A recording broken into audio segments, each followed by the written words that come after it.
¿A dónde está papi?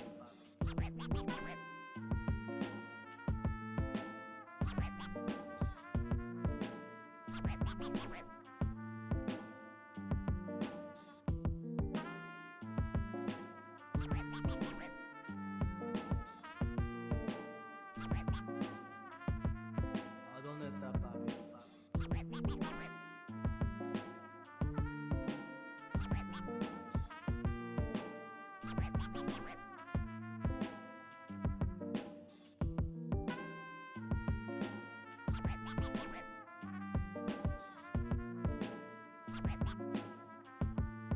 ¿A dónde está papi?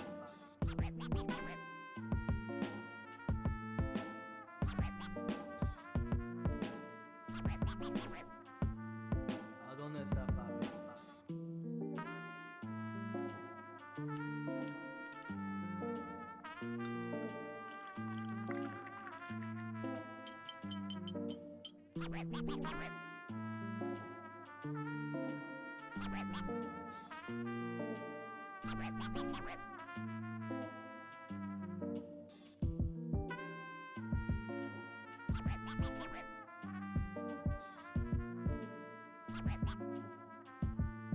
¿A dónde está papi?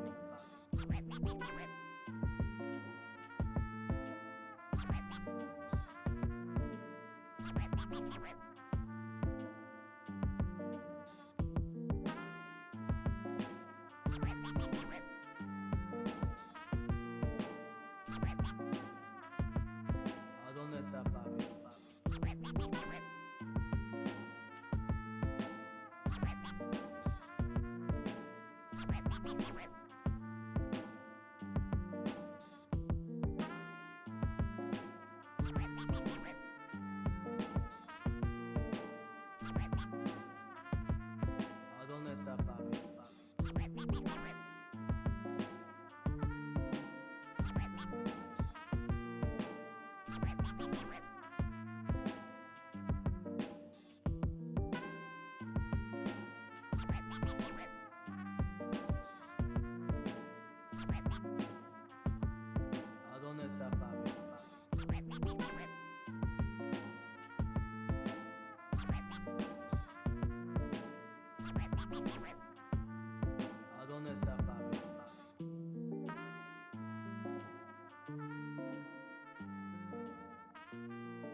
¿A dónde está papi?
Welcome, welcome, welcome to the Tuesday stream. I hope everyone's having an awesome Tuesday. Welcome, everybody.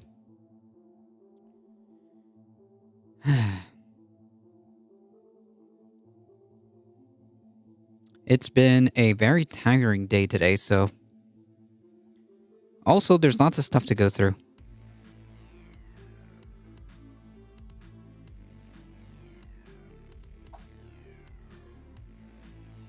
Give me 1 second, folks. I did not have time to put everything up.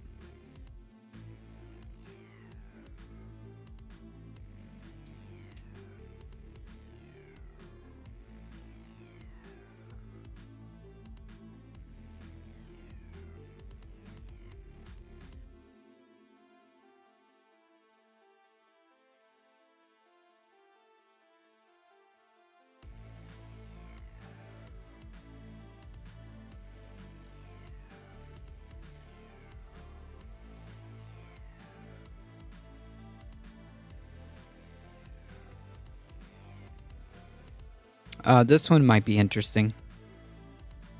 Good afternoon, welcome.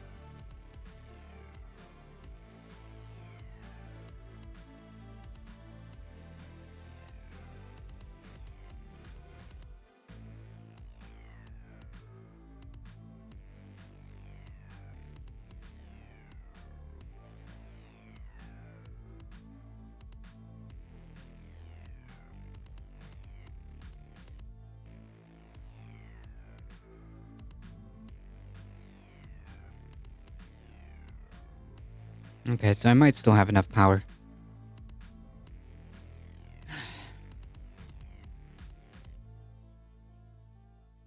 Alright, that'll have to do.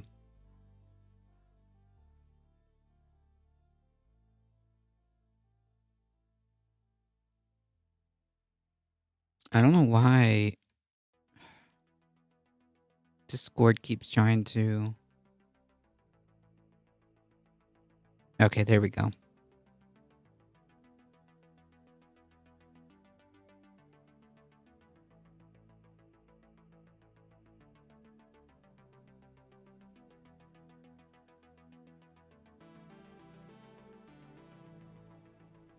We are ready.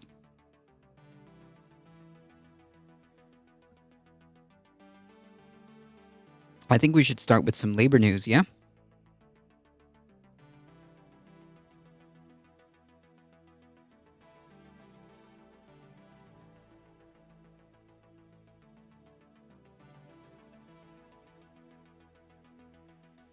Alio with the 10 biddies, thank you so much.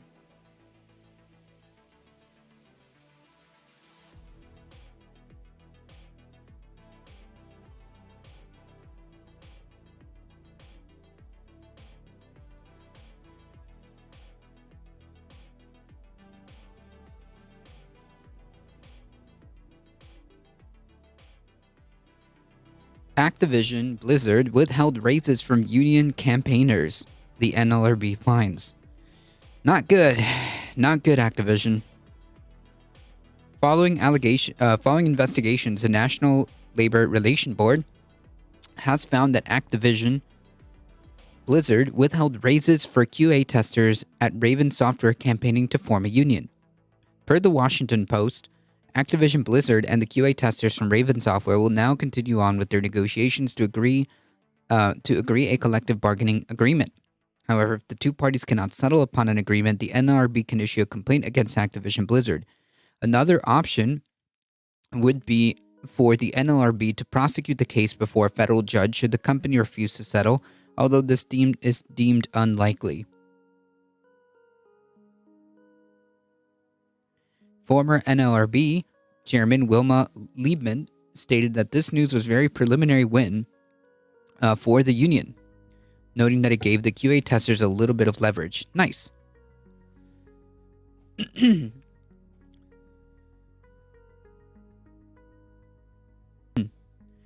Blizzard just can't get out of trouble. Can't stay out of trouble, yep.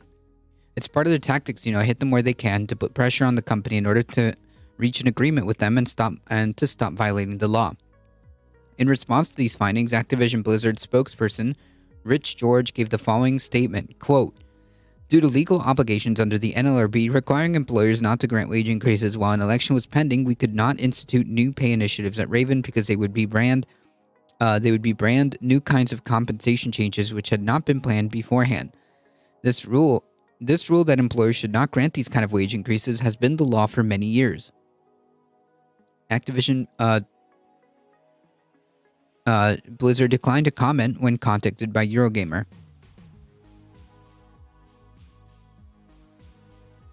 Unionization efforts within Activision Blizzard's Raven software subsidiary started all the way back in January, following the strike that December. This was in reaction to the firing of 12 members of the developer's QA team.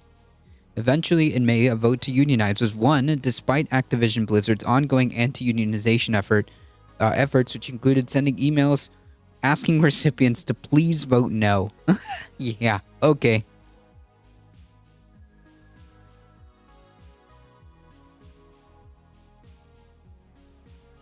Surprise, surprise there.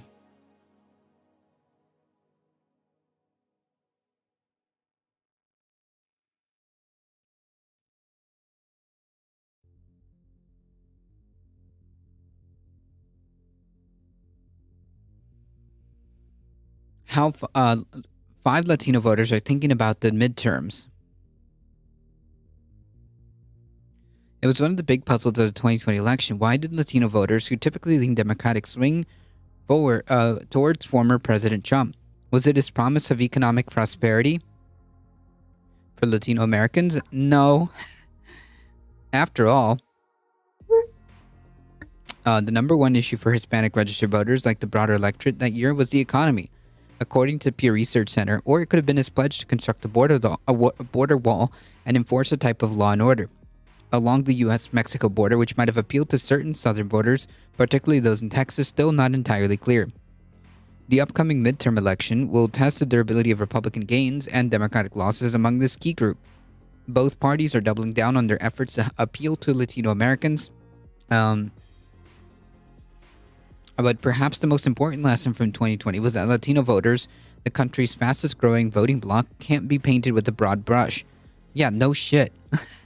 We're a growing percentage of the population, and over time we're becoming even more important to the parties, said Georgiana Hernandez, 66, of New Mexico. But I don't see Latinos as a monolithic.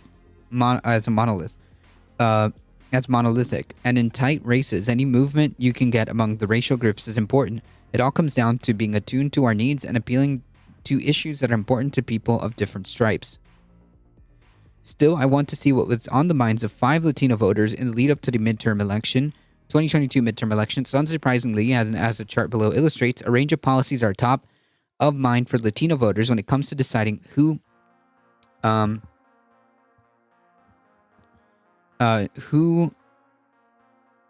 they'll be casting a ballot for. They had a long history of sexual harassment that CEO knew about and ignored. Yeah.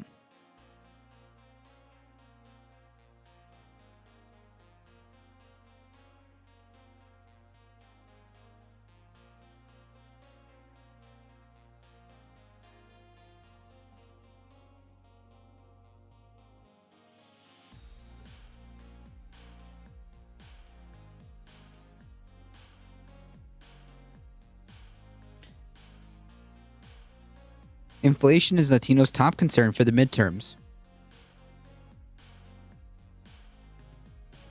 Women's reproductive rights and abortion rights are number 2.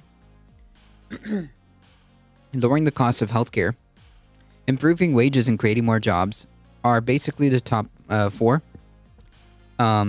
Yeah, both of these are symptoms. Both of these are symptoms of capitalism not doing good. Healthcare is privatized, so that's a capitalism issue. Inflation, at least here, inflation and the cost of living can be a symptom of capitalism.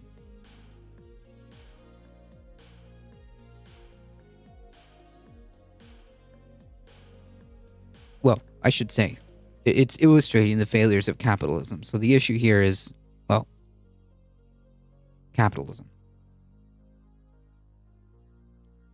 Addressing mass shootings and gun safety, combating climate change, lowering taxes, protecting immigrants' rights, creating more affordable housing, capitalism, and reducing crime.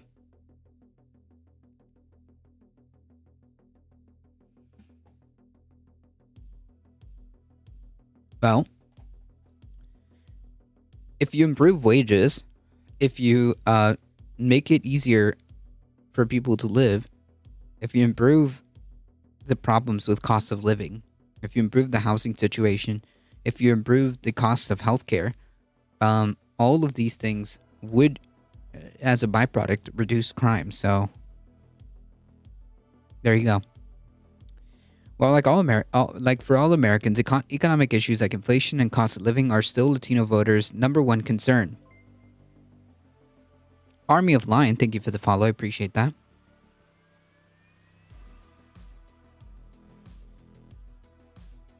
According to a recent NALEO poll, abortion rights and healthcare were also at the top of the mind of a number of surveyed respondents. This range of priorities was reflected in my interviews too, but when it comes to top issues on the minds of Latino Americans, neither party has a clear advantage. As the chart shows below,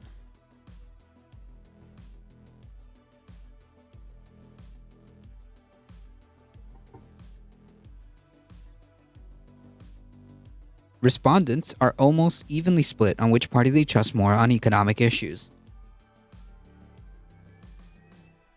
They tend to favor Democrats or Republicans, however, on other issues like immigration and gun policy, but my reporting also suggests that many Latinos are more socially conservative, which would be a problem for Democrats.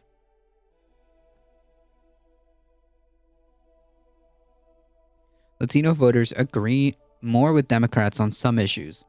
Share of Hispanic respondents who said they agreed more with the Democratic Party, the Republican Party, or neither on the following issue.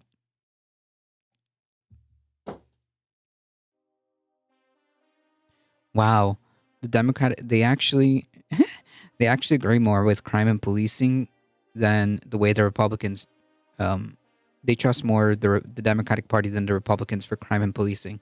Ha.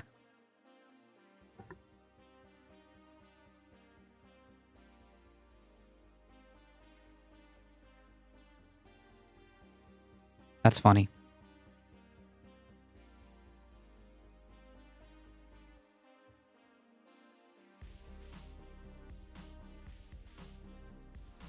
What's noticeable here is the climate and energy, which have nothing to do with each other, I guess, but whatever. Climate and energy, Latinos trust the Democratic Party 59 to 24%. That is wild.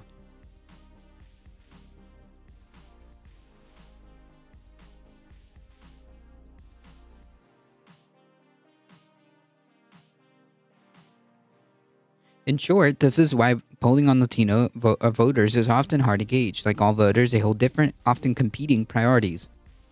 Echo Wrestle Dragon, how's it going? And in speaking to these 5 people, I wanted to get a better grip on these complexities as we move closer to election day. I learned that these Latino voters want the parties to treat them as a complex, multifaceted voting bloc, and they're aware of the power they wield. As Hernandez told me, Latinos can really swing things one way or another, so it's no surprise to me that our votes are considered competitive. Yep. And I mean, these are just like 5 anecdotes, so I'm not really interested in that. But I am interested in the overall general sway of things.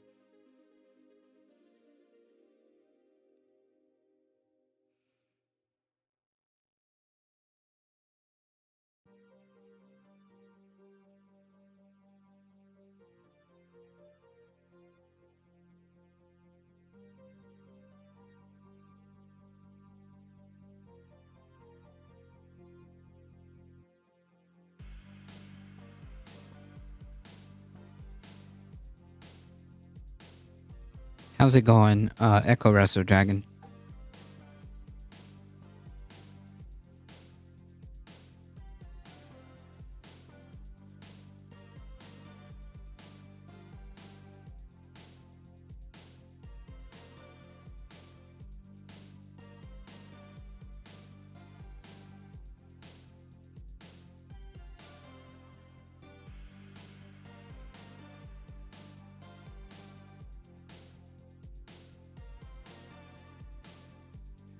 So I guess we should address this a little bit or talk about this a little bit.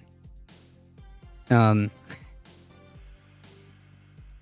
as by now, folks, as by now you might already know, it appears that Herschel Walker, despite having such a hard stance on abortion and family values and whatnot, has been found to have paid for an abortion. Who would have thunk? Who would have thunk it? And now,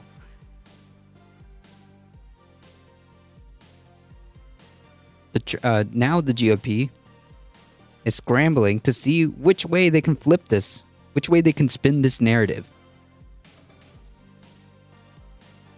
Former President Trump and leaders of the top GOP political organization leapt to the defense of Georgia Senate candidate Herschel Walker on Tuesday after a bombshell report accused the anti-abortion Republican of allegedly paying for a woman's abortion years earlier. Walker is a tad hypocritical. Oh yeah, 100%. That's like the par for the course for the Republican Party, yeah?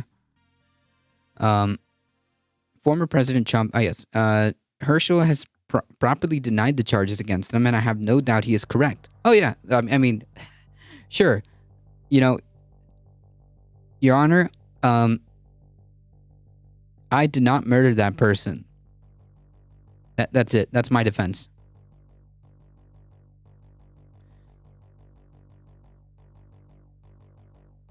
The post from Trump, who has endorsed Walker and campaigned with him in Georgia, aligned with statements of support from the Republican National Committee, the National Republican Senatorial Committee, and a PAC closely related to Republican Senate Minority Leader Mitch McConnell. Multiple anti-abortion groups also defended Walker on Tuesday. Walker called the report a flat-out lie and vowed to file a defamation lawsuit against the news outlet by Tuesday morning. Spokespeople for Walker's campaign have not responded to repeated questions about whether the lawsuit has been filed. Yeah, hey, listen.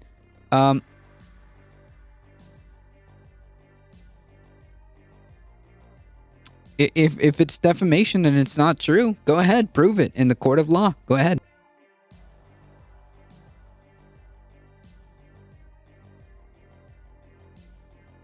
It's pretty easy to spin. I had an abortion and it was the worst decision of my life. I'm trying to spare everyone else the pain and suffering. Yeah, but like he doesn't care about anybody else. That's the problem. He's a Republican. He doesn't care about anybody else. They're incapable of doing that.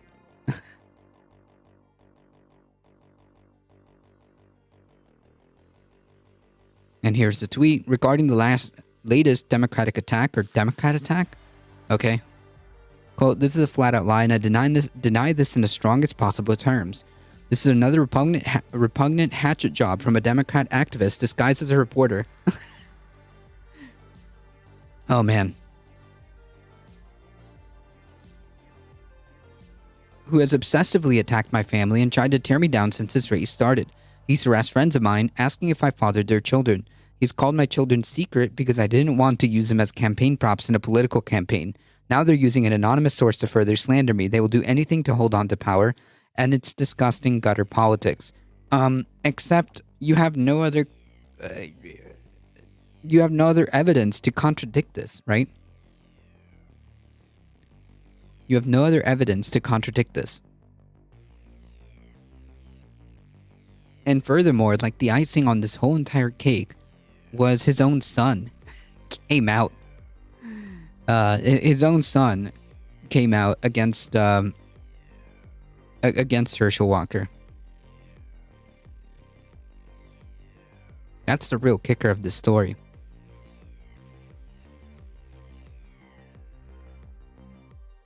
And just to be clear, his son isn't like some lefty,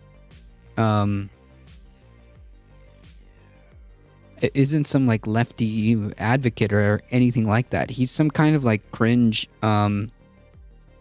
he's some like cringe right-wing person.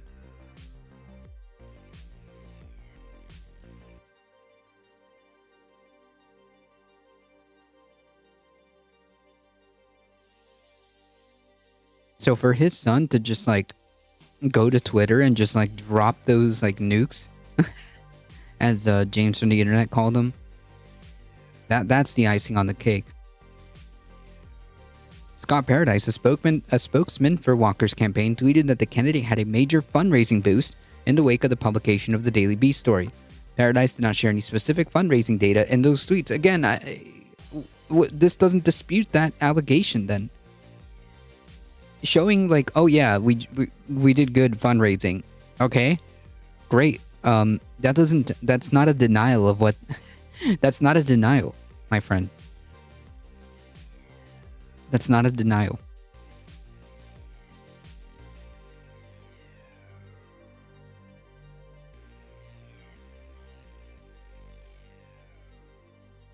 Hold on, folks.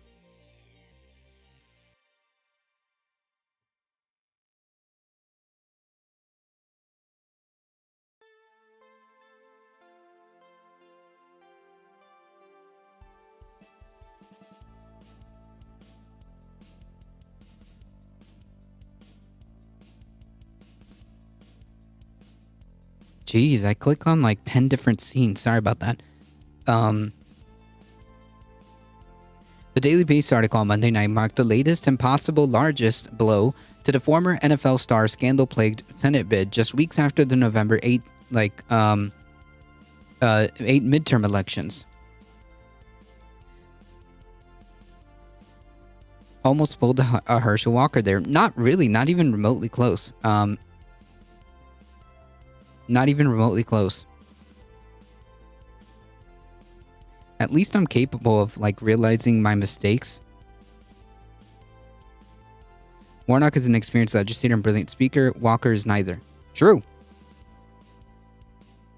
Yeah,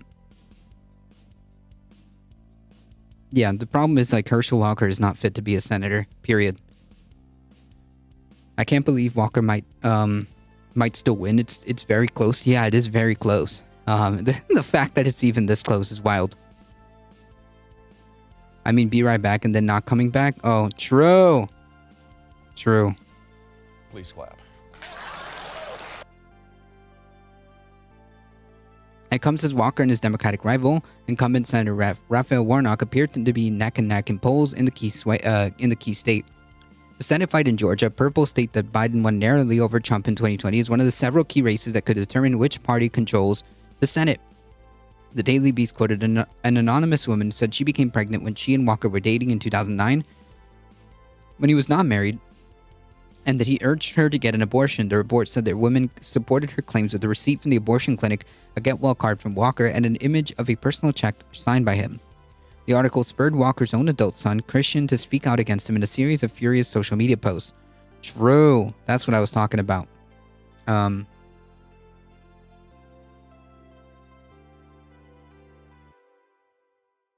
Anyways, by now, like, people can look up at the tweets. Quote, "You're not a family man when you left us to bang a bunch of women, threatened to kill us, and had us move over 6 times in 6 months running from your violence." Yeah, this dude has a history of, like, domestic violence.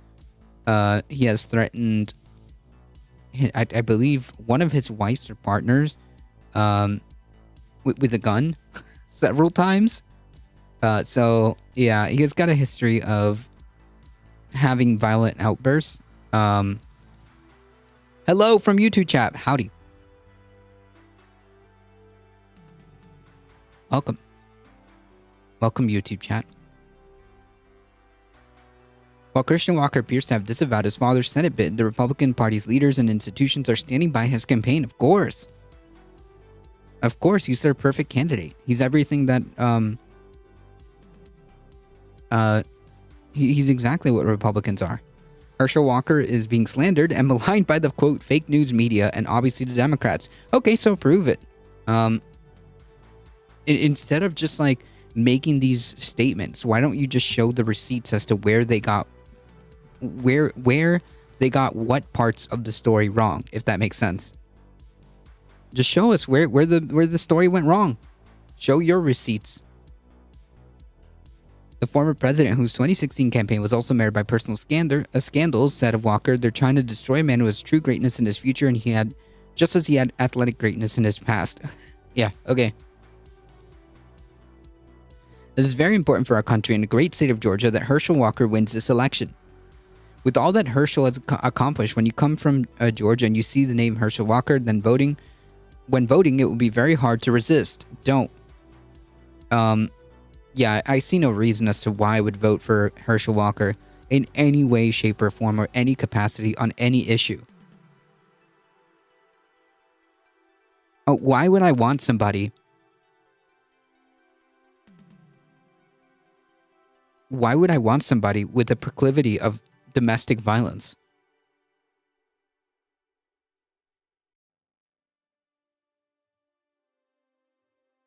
All these Republicans are all these Republicans are just boys crying wolf, impossible to take them seriously anymore. Well, I would almost argue the opposite. I think I would take them very seriously. I would take them very seriously, because when they win elections, bad things happen.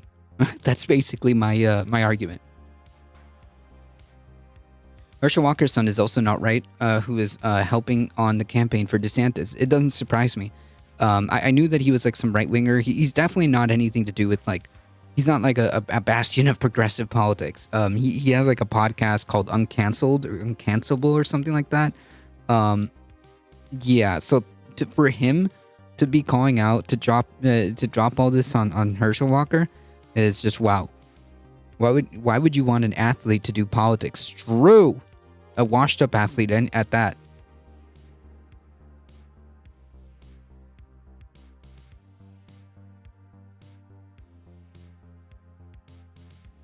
The NRSC, I assume the National Republican something, spokesman Chris Hartline said in a statement, Democrats are losing in Georgia, and well, it's pretty neck to neck. You can't really say losing, and are on the verge of losing the majority.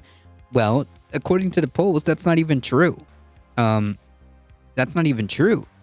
The polls say, as of this, as far as we know, it's a coin flip, especially the Senate. The Senate is going to come down to like one or two races, one or two key races. That's about it.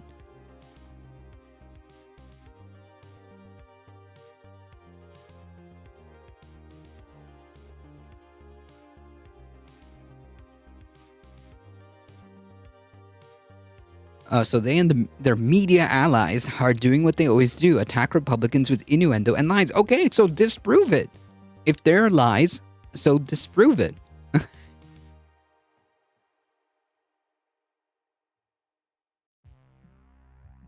Democrats and the media have tried to stir up nonsense about what has or hasn't happened in Herschel Walker's past because they want to distract from what's happening in the present. Okay, prove it.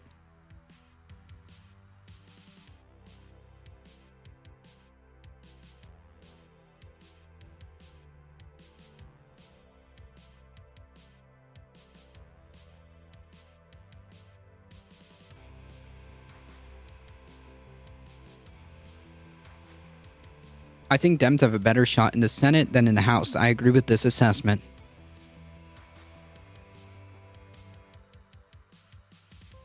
Trump was a great representative for the U.S., actually, since the country is all reality TV and sparkly branding products. Yeah, I guess. I guess. That's not a good thing. That's a verdict on us. That's a verdict on this country. Not good. Not good.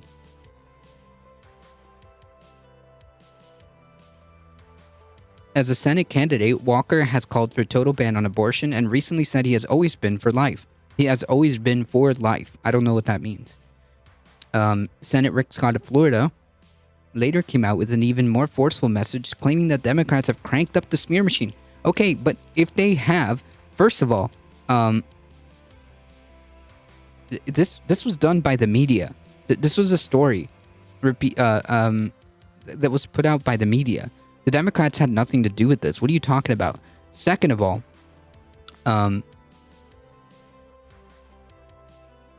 the only counter arguments that we've heard here is that somehow the Democrats are engaging in smear tactics. No actual addressing the point. None of these statements have addressed the actual allegations. I'm just saying, it's to be noted. It's to be noted. None of these statements that we've read from Republicans actually address the allegations here.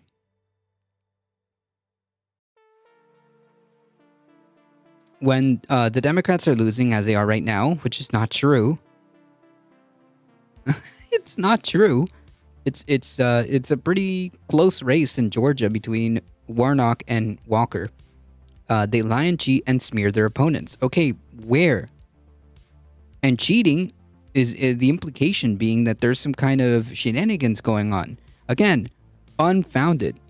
This is baseless. Can you show me an example of where they're cheating? Show me the example of the lie regarding the story, and then we can talk about it. That's what's happening right now. Scott said, even though polling averages currently show Warnock beating Walker in a narrow contest. Yeah, it's basically a coin flip right now between these two folks. So, like, to say that the Democrats are losing is inaccurate. It's a inaccurate statement. Herschel has denied these allegations, and the NRSC and Republicans stand with him, and Georgians will stand with him too. Oh yeah, so the only standard of proof here to, I guess, convince Republicans of anything is just to say, well, I said I didn't do it, so I guess it's true. Damn. Amazing. Amazing. The Senate Leadership Fund, a McConnell-linked super PAC that has been spent big on several key races, vowed to stand by Walker, of course. We're full speed ahead in Georgia, said the PAC's president. This election is about the future of our country. Jesus. Herschel Walker will make things better. How?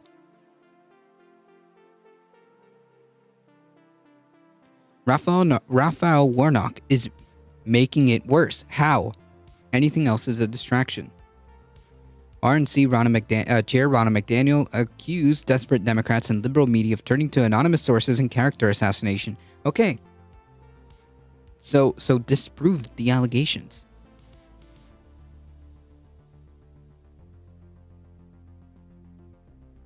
This is an attempt to distract Warnock's record of failure resulting in rising costs and out-of-control crime. Okay, so if she's trying to talk about inflation, this is boring. It's a nonsense talking point, trying to blame like global inflation on the Democratic Party. It just doesn't make sense. And out-of-control crime, that's not even necessarily accurate either. Show me. Herschel Walker would deliver a safer, more prosperous Georgia, and RNC will continue to invest in the Senate races. How? The reporting on Walker allegedly paying for an abortion arrived in an election cycle where abortion has become a top issue for many Democratic voters. The Supreme Court's late June ruling overturning Roe v. Wade reshaped Democrats' messaging and appears to have galvanized voter registration among women and young voters. The two major anti-abortion groups which seek to end the procedure nationwide they are standing with Walker, of course, because that's the end game. Anyone that tells you otherwise, it's just not true. The end game is to have a national ban on abortion. Make no mistake. Herschel Walker is completely in favor of that. If there was a vote tomorrow about putting forward a national ban on abortion, Herschel Walker would vote yes.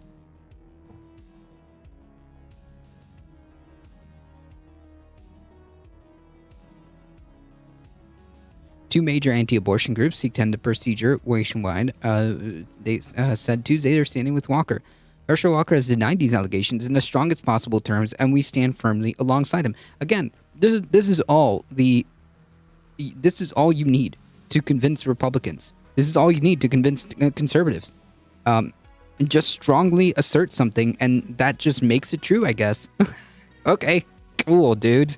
Wow, amazing standard of proof. Amazing. Man.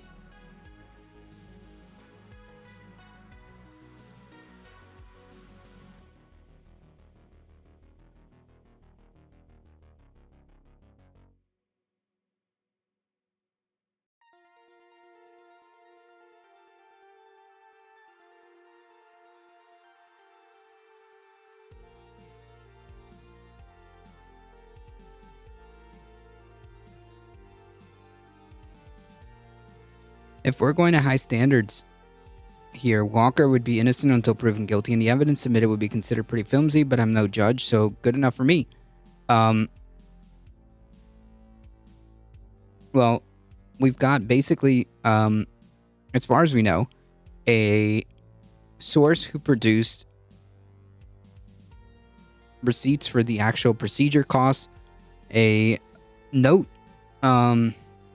signed by Walker, a check signed by Walker, that was independently corroborated. So I think I think we're shooting on target, especially the way like his son, who again is like who's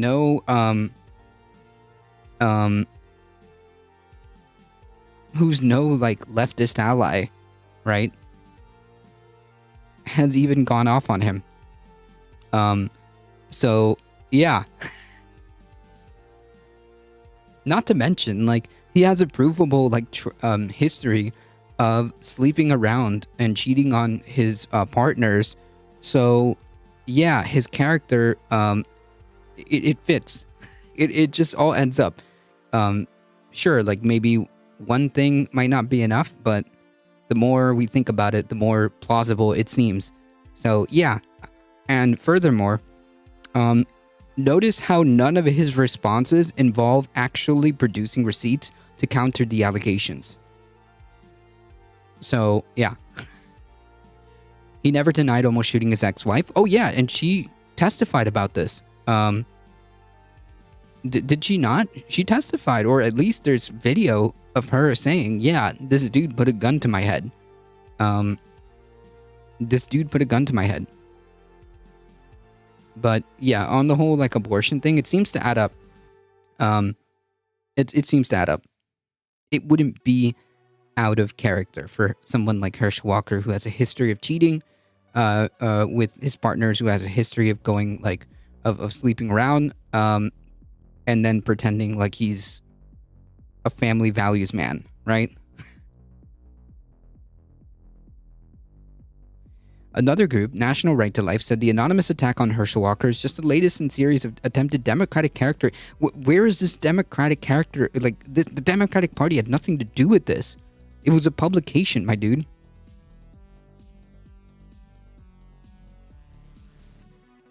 It was a news outlet. Going back to the allegations against Justice Clarence Thomas. What? This has nothing to do with Clarence Thomas either. What the heck? I don't know why anyone would want to sleep with him. Well, that's besides the point. The point is that he's hypocritical, and yeah, and tries to present himself as some kind of like quote family values man when he's clearly not.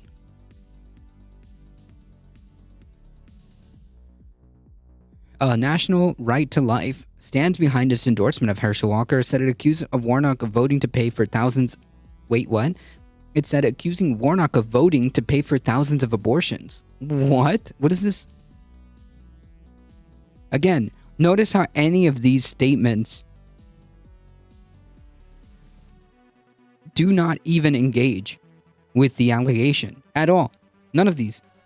Herschel Walker wants to protect the unborn children, while Raphael Warnock wants to see them die through unlimited abortion. Yeah, true. This is a straw man. Meanwhile, an aide to incumbent governor, Georgia Governor Brian Kemp, a Republican, stopped short of backing Walker.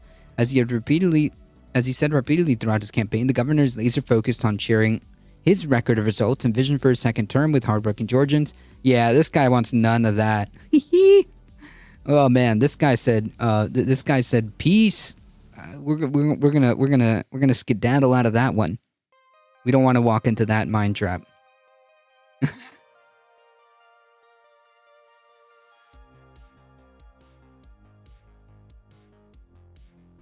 As he said repeatedly, the governor is laser focused on sharing his record of results and a vision for his second term with hardworking Georgians and raising the resources necessary to fund the advertising, ground game, and voter turnout operation needed to ensure Republican victories up and down the ballot on November. So, wait. He's like indirectly saying that he's supporting Walker because he's like making the implication that he wants all the Republicans up and down the ballot to win.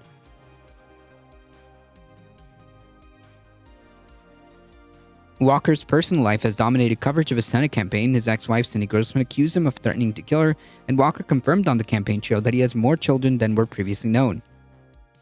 Yeah, there's like video of her. According to the Bible, you can only do postnatal abortions on your own children. Oh, well, there's your answer, Bipedal. I guess we can't.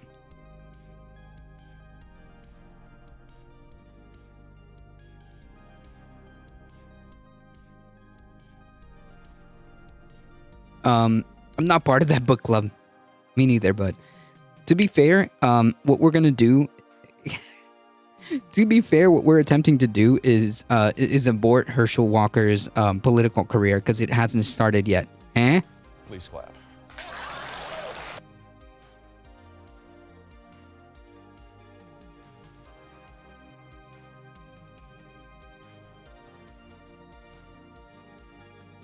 Anyways, good memes.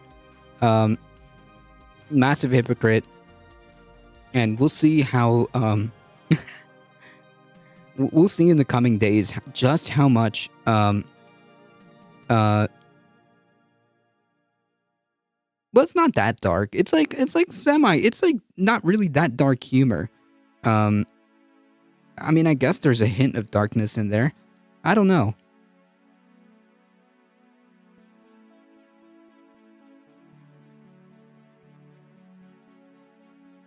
Whatever, A for effort.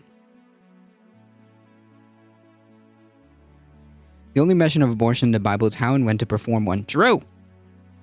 Well, there is a mention, yes, exactly, of instructions.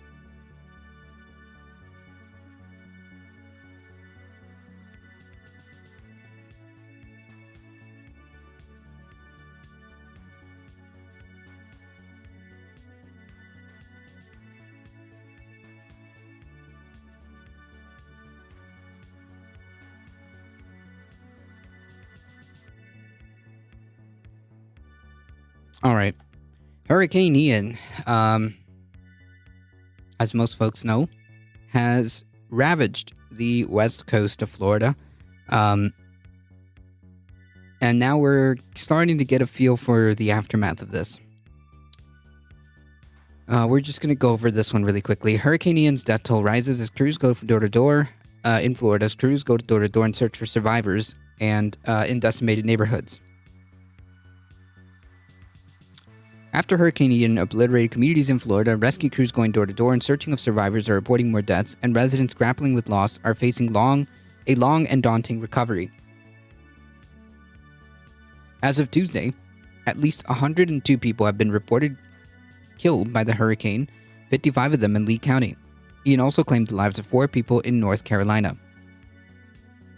The storm slammed into Florida as a furious Category 4 hurricane last Wednesday. Days later, some residents of island communities are cut off from the mainland. Hundreds of thousands of people are without power, and many Floridians have found themselves homeless.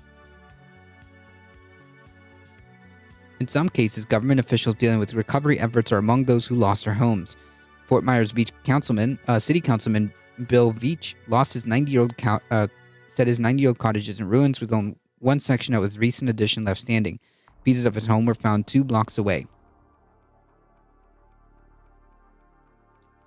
Yeah, so I think this image in particular speaks for itself. Hey, okay.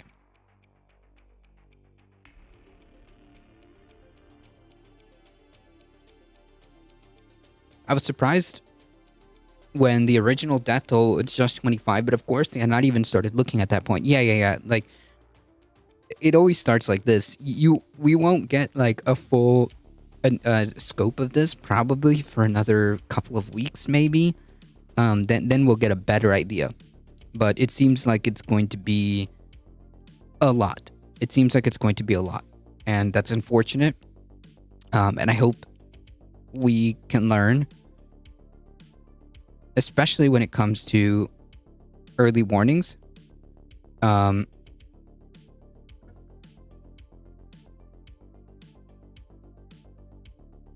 Because, man, did things go wrong in several instances here. Well, first of all, the original forecast was actually pretty dead on, like 5 days ago. And then the models changed, so people were preparing in, Tampa, much north than where it was going to land. And within, I don't think they even had 24 hours. I don't even know if they had 24 hours by the time they realized, oh snap, it's making a southward turn.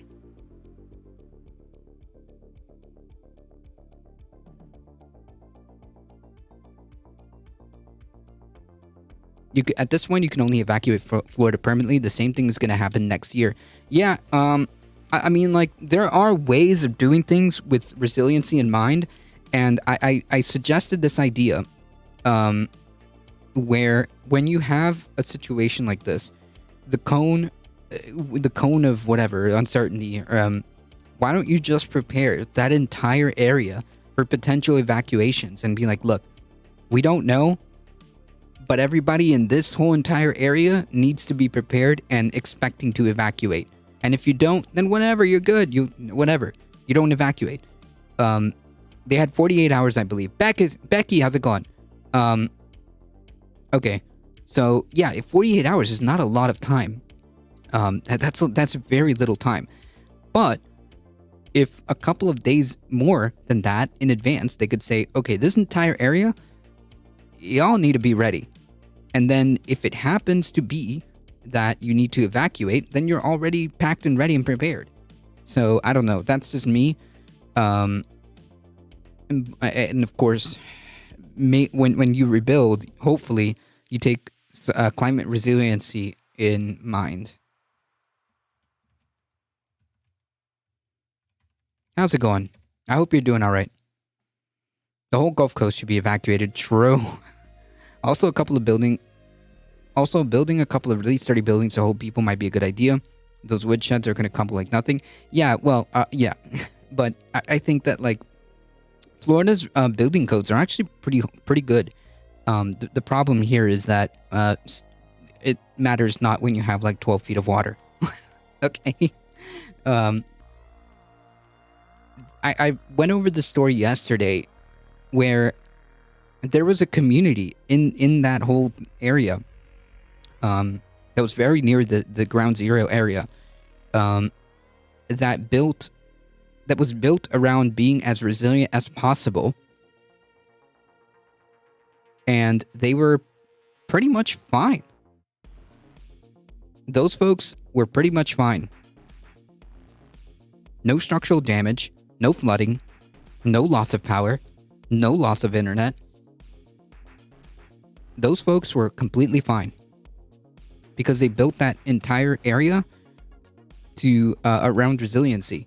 They made the streets so that the streets would flood instead of the houses. The entire area is powered by solar.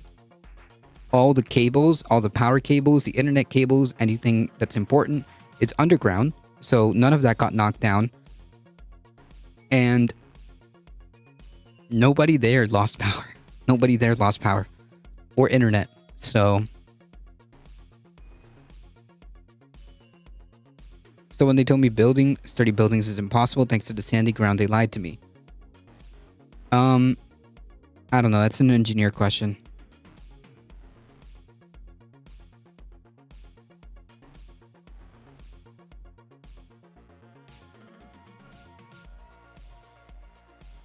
Folks, if you have a second, consider going to twitch.tv/Beccasphere. Go hang out with her in the mornings, Mondays, and Fridays, and learn about climate stuff, alright?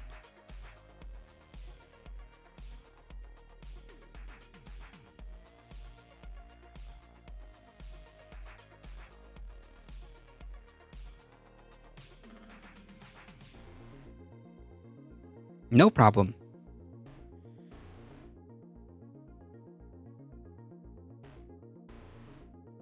Cosmic Seeking, sorry I'm so late. It's all good. Thank you for hanging out, by the way. I appreciate you being here, Becky.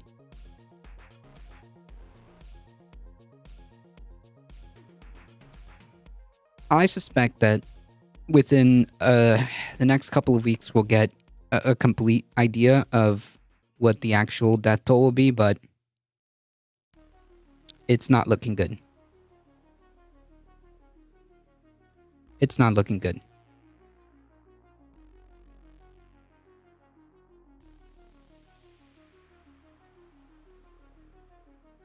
Oh, by the way, Becky, did you see this article? Maybe I can find it again.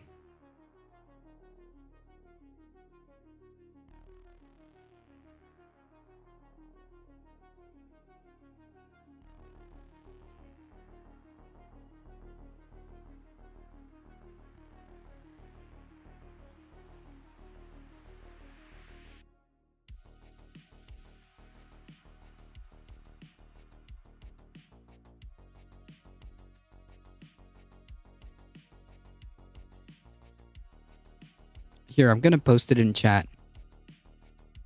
Maybe this could be something about the necessity and the proof of concept of what happens when you take climate resiliency into consideration. This is what I was talking about. I talked about this again yesterday, but maybe you could look into this.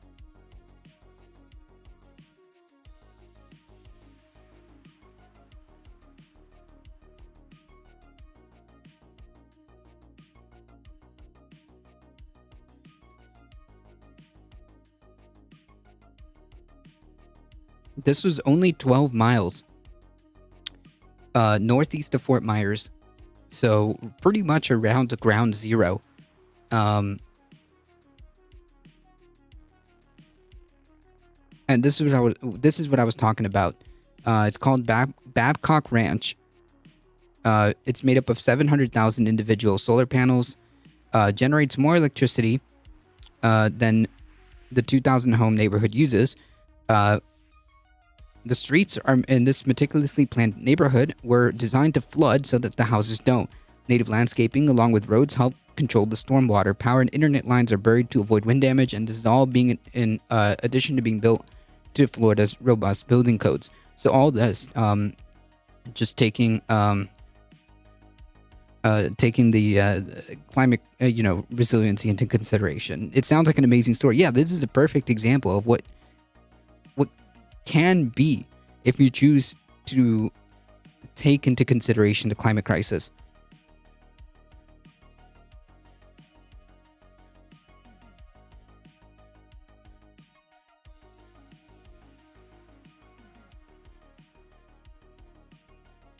But anyways, yeah, definitely check it out and see if that's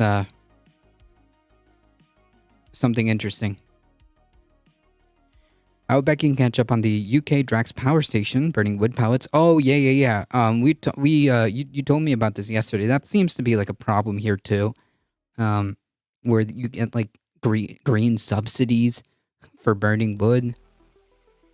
Yeah, it's a good meme. All right, folks, we've got I think this is this a recap? I'm not sure. Anyways. Rue and I have some exciting news. Hey. Rue and I have some exciting news. Do you want to share or should I? Okay, I'll share. We're bringing back the climate recaps. Okay, cool. Welcome to the climate recap from the Beckosphere Climate Corner, your go-to place for international and U.S.-based The UK is still having an energy crisis? Oh yeah, I suspect so. I suspect so, and I guess to do the meme, winter is coming, and it's not good. It's not looking good. It's not looking good, folks.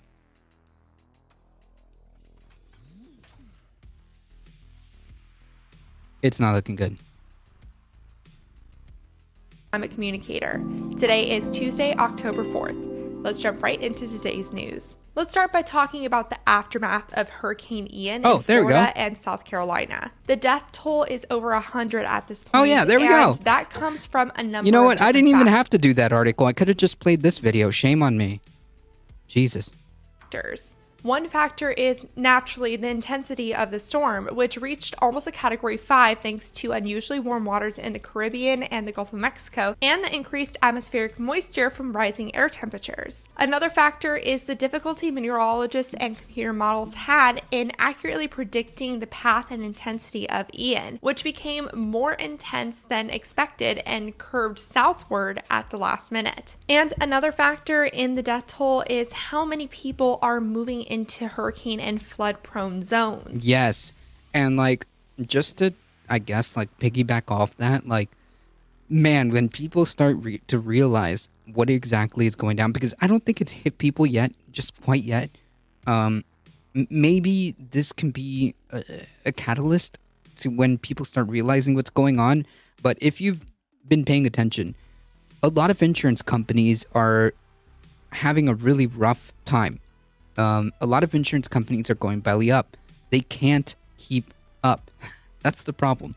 They can't keep up.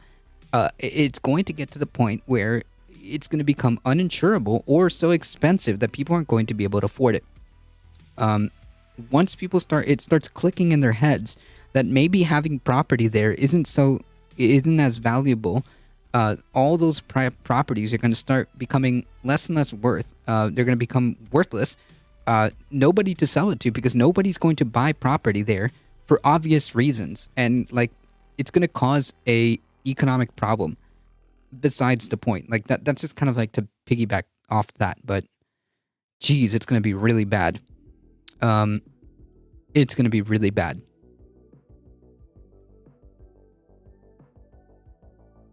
Some people are actually going to freeze to death in the UK this winter. Unfortunately, Army of Lyme, I have a feeling that might be true. Yeah, I was just thinking that I should have just played the video. Yeah, unfortunately, that might be the case because of the situation, Army of Lyme. It's bad.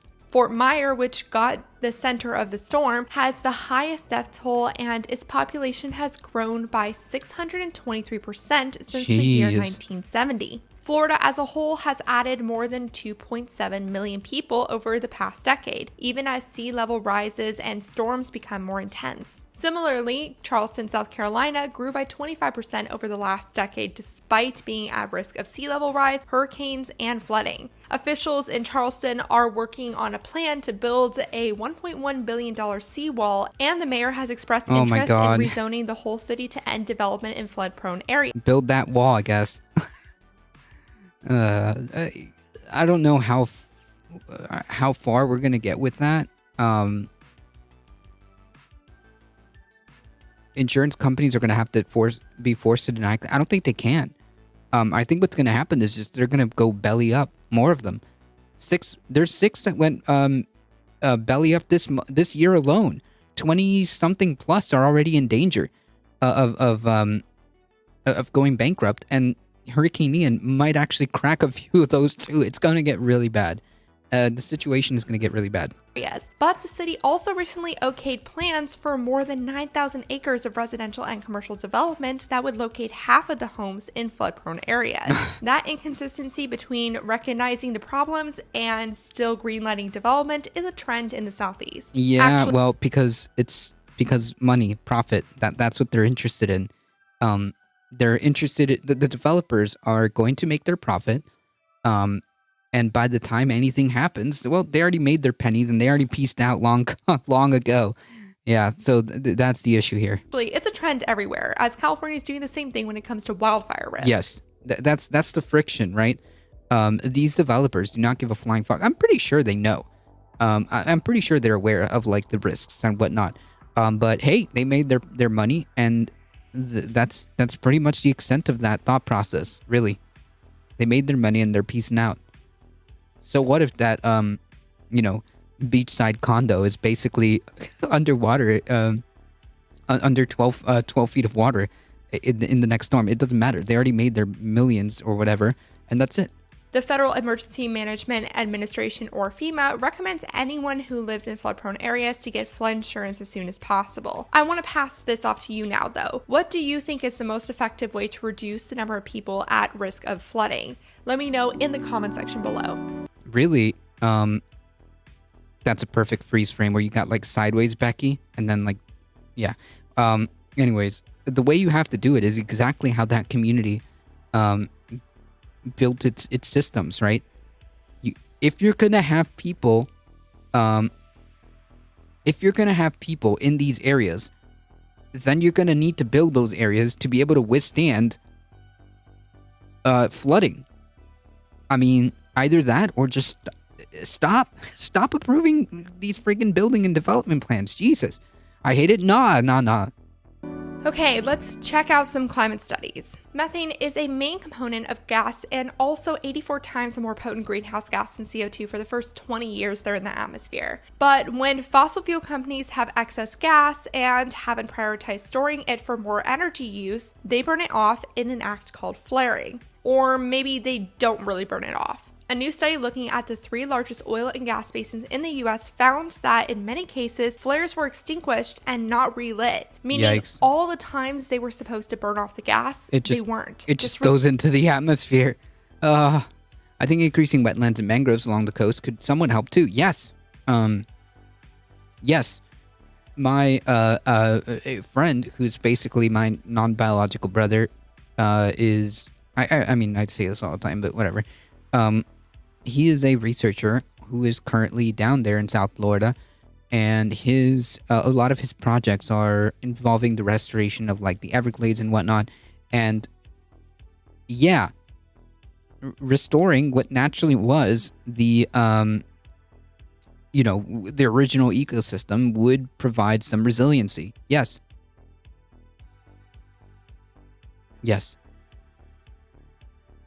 I still want to talk to him. Me too. I've been trying to get him on to like talk and get in front of like people so to share his knowledge, because I think it's important. I mean, like that dude has been like on a couple of expeditions getting ice samples in the Arctic. I mean, he's done multiple projects involving the restoration of like the Everglades and the bay. I want to say Biscayne Bay, I think. Yeah, like he's been doing a lot of work. Yeah. Releasing methane into the atmosphere. This multiplies estimates for how much methane the US emits by 5 times. Yikes. This is bad, but it also means prioritizing flaring regulations could drastically help cut emissions fast. The study says that increasing efficiency and ensuring that every flare stays lit could reduce methane emissions equivalent to taking about 3 million cars off the road each year. A recent analysis by the BBC shows further dishonesty by the fossil fuel industry when it comes to flare emissions. By using the World Bank's flare tracking satellite data, they found that Eni, BP, Chevron, ExxonMobil, and Shell are failing to report millions of tons of emissions from their flaring activities in oil basins around the world. They estimated that 2 million tons of CO2 equivalent emissions went unrecorded in 2021 alone. In addition to emitting methane, flaring also releases CO2 and black soot, which has been found to travel to the poles and melt the ice faster there. Flaring also leads to a higher level of cancer-causing chemicals in the local environment, which the BBC observed in an Iraqi community near oil fields where flaring is common. These fossil fuel companies actually promised the World Bank back in 2015 that they would stop routine flaring by 2030, 2025 in the case of Shell. So far, little effort besides undercounting emissions has taken place. Do you think that they'll hit their targets? Let me know. No. Using Bitcoin is as bad as eating beef. That's the main takeaway from a recent paper published in the journal Scientific Reports last week. Bitcoin mining is so energy intensive due to the use of specialized computers that it has a climate impact comparable to farming cattle or burning gasoline. Jesus Christ. Yeah, like, I was trying to think and like rationalize the extent of like mining, because like what if you actually have these things like first of all, like my default position of like cryptocurrency and whatnot is that it's a scam, it's a pyramid scheme. At the very least, there's been a lot of scams associated with not Bitcoin, but of crypto. There's been a lot of scams involving crypto and whatnot. But I was thinking like, well, if you get these things from like renewable sources, would it be okay? Would you be able to minimize the environmental impacts. But then the questions start to come in where, well, how are these parts made? And if you continuously use these things tend to burn out a lot. They go through graphics cards and they go through all this stuff very quickly. I'm going to go out on a limb here and estimate that a lot of these graphics card and components are not as recyclable. Why would this be auto-modded? Anyways, and you can't really recycle those parts. Not really. So it becomes a big problem in many different ways. Your initial position is right. Crypto is a bigger fool scheme. It only has value as long as there's a bigger sucker to buy the coins off you. True! It's like a pyramid scheme, its relative impact is compared to other commodities against the average market price. As the researchers put it, quote, while proponents have offered Bitcoin as representing digital gold, from a climate damages perspective, it operates more like digital crude. Bitcoin represents 41% of the global cryptocurrency market and uses more energy than countries like Austria and Portugal. In 2021, a single Bitcoin emitted 113 metric tons of CO2, but Bitcoin's energy requirements grow over time as more people compete to verify transactions on the blockchain. Right, okay. Bitcoin's emissions are already 126 times higher than they were back in 2016. This is an amount of energy use that can't just be moved from fossil fuels to clean energy. It needs to be reduced. And there are efforts to make the process more energy efficient, like switching to proof of stake. Ether is the second largest cryptocurrency on the market, and it closed loop system, yes. Switched to using proof of stake to verify transactions. This method cuts energy use by 99% compared with Bitcoin mining, so this definitely seems like the way to go. If you use cryptocurrency, what do you think of proof of stake versus Bitcoin mining? No clue, because I don't. Thoughts below. Time for some climate victories. The UN Human Rights Committee recently sided with the indigenous Torres Strait Islanders in a lawsuit against the Australian government in Canberra over its failure to protect the group's family life and culture from the worsening impacts of climate change. By doing so, the government violated the International Covenant on Civil and Political Rights. The Torres Strait Islands, which sits between Australia and Papua New Guinea, are some of the most climate vulnerable places in the world. The islanders have been asking for help to combat sea level rise, warming waters, flooding, ocean acidification, and species extinction since the 1990s. While Australia has taken some steps to help people there measure the climate impacts, the committee determined this was far too little too late. Flooding has destroyed families' grave sites, disrupting cultural spaces. This ruling has been called path-breaking and the most important decision by an international group to date because it's the first time an international human rights group has actually determined that the government is responsible for paying for climate harm. The case also expands the legal precedent for framing climate change as a human rights issue. Australia has I think you could make that argument because it turns out, and this is true, we need a sustainable planet. We need sustainable, the Earth systems need to be sustainable in order for us to be sustained. If not, then we go. It's that simple. Which was September 23rd, to tell the committee how it plans to compensate the islanders for climate-related harm and ensure they have a safe space to live. I'll pass the story off to you now. How do you think this ruling will impact other climate cases? Over in the US, New York announced that it would join California by banning the sale of new gas-powered cars by 2035. The states must hit the goal of 35% electric and plug-in hybrid vehicle sales by 2026 first. 14 other states are expected to follow California and New York's lead over the coming months. Parts of New York are already ahead of the curve when it comes to EV charging stations. Manhattan has 320 publicly accessible charging locations compared to only 29 gas stations, according to the New York State Department of Agriculture and Markets. Other parts of the state still have more gas stations than charging stations, but the gap between the two is closing fast. The reason why Manhattan leads this trend is that the land on the island is just too expensive to use for a minimally profitable business like a gas station. Gas stations there need to have a car wash or convenience store attached to survive. San Francisco is the same way, with its EV charging stations beating out gas stations by 47 locations. Nice. But it is also important to remember that EV charging stations will also represent a fundamental shift in our pit stop experiences, as they allow drivers to charge their cars at home or work rather than having to search for a gas station. If you're an EV driver, where do you usually charge your vehicle? Finally, California is reducing its water use in a truly impactful way. If I had an EV, and I lived back where I used to live, I would be charging it at work.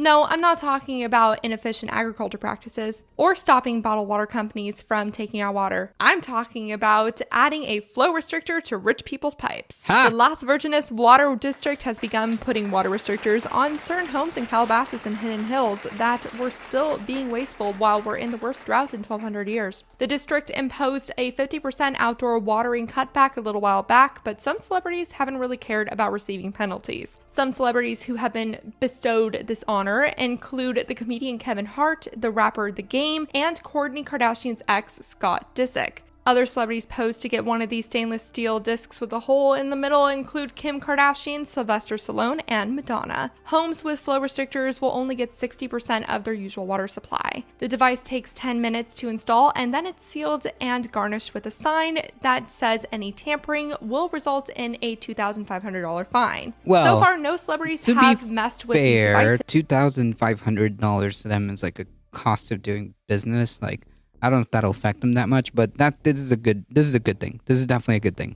So it has effectively forced them to change their water Not habits. Madonna? Oh, yes. Do you think that it'll stick? Let me know in the comment section below. I hope it does. Over to the world of finance, the U.S. Federal Reserve announced that it will assess the climate risks of 6 of the country's largest banks via a pilot program starting next year. These banks are Citigroup, Bank of America, JP Morgan Chase, Morgan Stanley, Wells Fargo, and Goldman Sachs. These banks will be stress tested with hypothetical climate scenarios to see how well they do. The Fed said that the point of this plan is, quote, designed to enhance the ability of supervisors and firms to measure and manage climate-related financial risks, not to trigger stricter capital or supervisory requirements. The Federal Reserve has been behind looking at financial risk compared to its international peers like Bank of England and the European Central Bank. Let's continue with the financial theme as we move into the climate fails now. Remember, don't get despondent, get mad. Politico recently obtained a draft negotiating plan from the EU that shows the bloc doesn't plan to support developing countries' loss and damages funds idea. Poorer countries want wealthier countries to help them pay for recovery efforts after extreme weather events like flooding, wildfires, and drought, because the rich countries are disproportionately responsible for climate change. Yes, obvious. Yes. But also, like, we also have the means to do so, right? Like, not only is it our responsibility, but we also, on top of that, have the means to help. Like, for the folks who don't know, there's a YouTuber by the name of Beau of the Fifth Column, and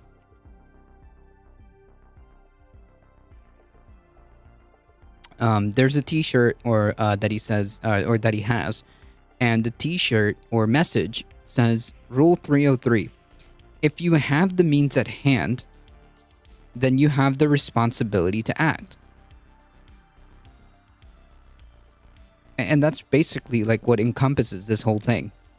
If you have the means to act at hand, then you have the responsibility to act.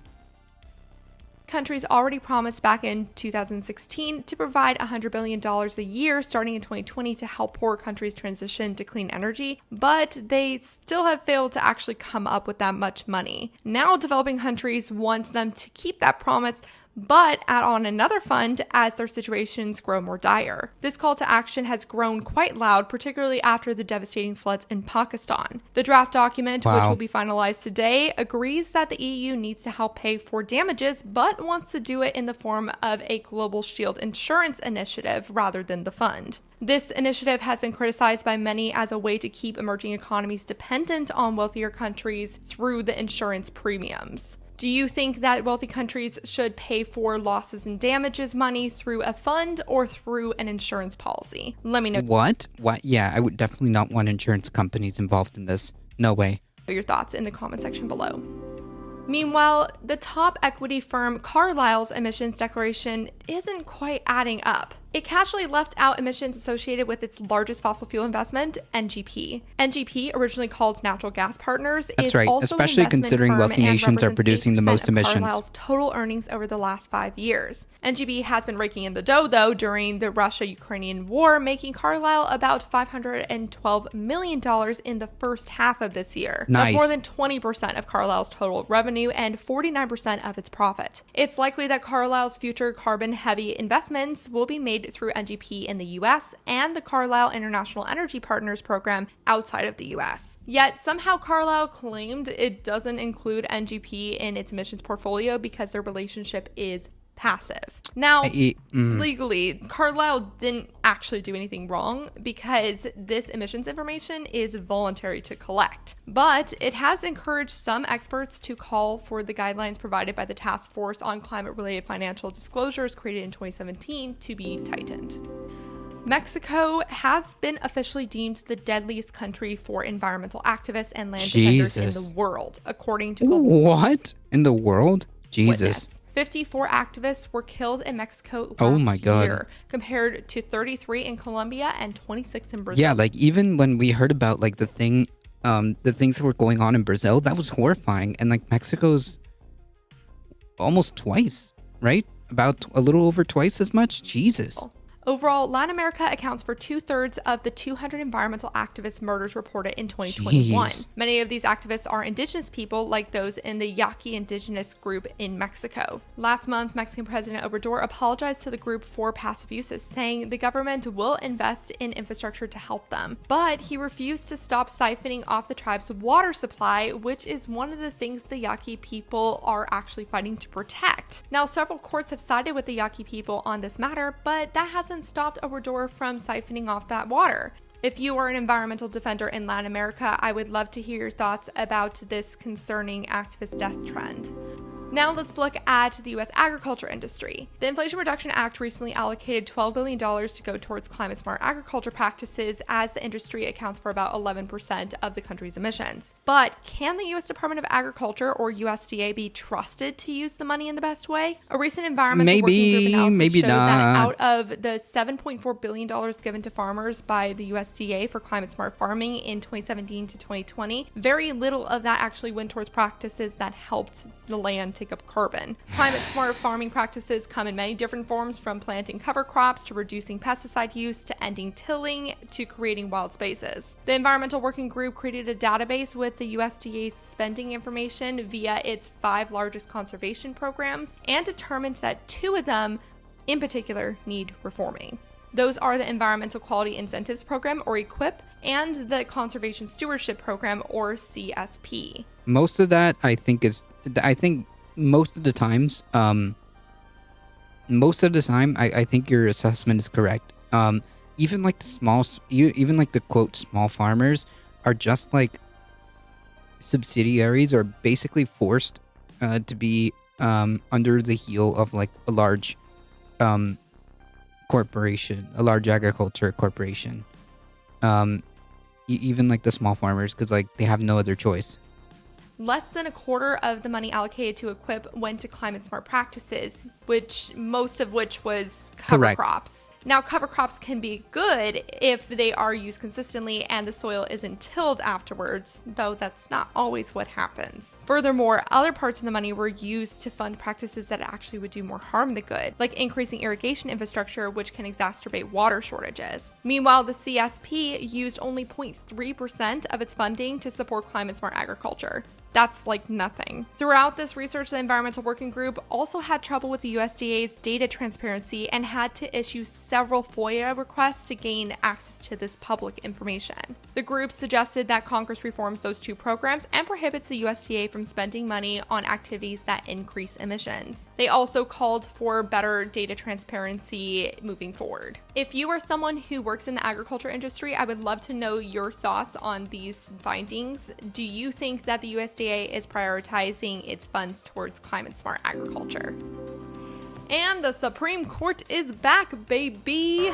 Back in session starting yesterday, so let's finish up today's episode looking at the first of many climate-related cases that the Supreme Court will judge on. So yesterday, the Supreme Court heard opening arguments from Sackett v. EPA, which could determine the future of the nation's wetlands and waterways. Yeah, that's serious. Basically, the Sackett side represents Idaho landlords that want a more restrictive definition to waters in the U.S., also known as WOTUS. They don't want to deal with costly federal permitting requirements and instead want wetlands on private lands to be considered their own water bodies instead of recognizing that they're connected to the larger water bodies that can extend outside private land and sometimes between states. Hence why it's under federal jurisdiction. Wetlands are particularly important ecosystems to protect because they store lots of carbon and methane, are unique biodiversity hubs, and can reduce an area's vulnerability to flooding. True. If the landlords win this case, this could significantly weaken the Clean Water Act's authority. Many legal experts say this probably wouldn't have even been given the time of day if not for the court's supermajority. The Biden administration originally urged the judges to reject the case until the Environmental Protection Agency, or EPA, and the American Corps of Engineers had time to craft a new rule for WOTUS. But this could be another case where the judges rule on a hypothetical before government agencies have a time to even establish their own positions on the matter. So we better keep an eye on this. There probably won't be an actual decision until next year. And that was your climate recap for Tuesday, October 4th. Remember to talk about the climate crisis every single day and to support your local news organizations. Shut up, Russell Brand. Thank you so much to the people on Patreon who help support me and my fur baby Rue. A special shout out to the climate confident and courageous David H., Norman Anal, Greg H., Paul B., Phil Plasma, Dan Morton, Dane Chris, Nate, and Specker. I greatly appreciate your support of $5 or more. If you would like to support the Beckosphere, please check out the Patreon and Buy Me a Coffee links in the description below for reoccurring or one-time payments. There you go. For now. There you go. I actually kind of like this setup better. I like the flow of these new things that you're doing. Have a good one. I leave you with some material to radicalize you a bit more. Greenpeace UK investigate journalism. Oh yeah. Yeah. If you ever need to send me links, just whisper them. Just whisper them to me. But yeah, I think it doesn't take much to get me angry about like this sort of stuff. I appreciate you hanging out.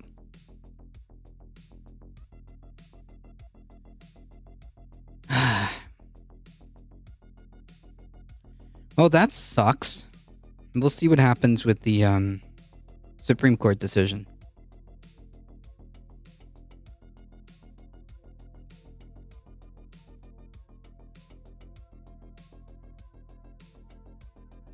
Thanks, no problem. Yeah, I think you should just use that type of flow or that type of setup, whatever you want to call it. I think that works better. I don't know, but that's just my personal opinion.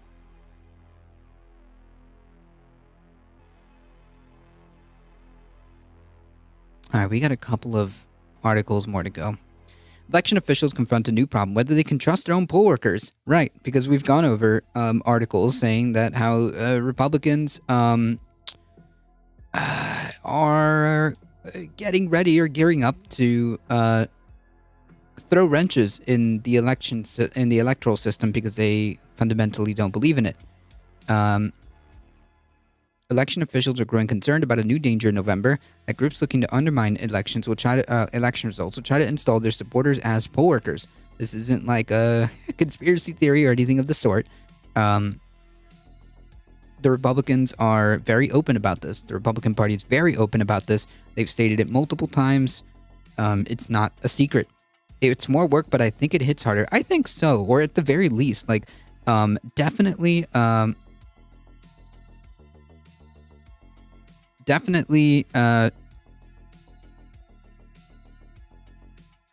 on, folks.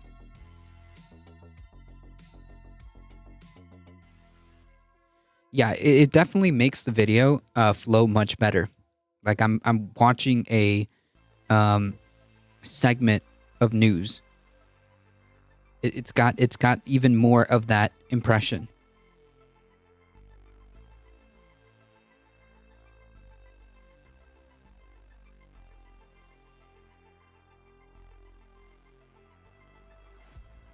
Trump said on Saturday, we will never have an honest election again, so positive and useful. No, I think the words you're looking for is dangerous. He continues to perpetuate this.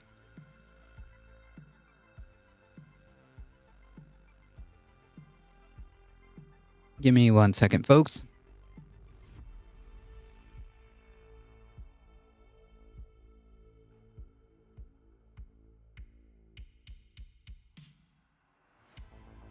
Okay.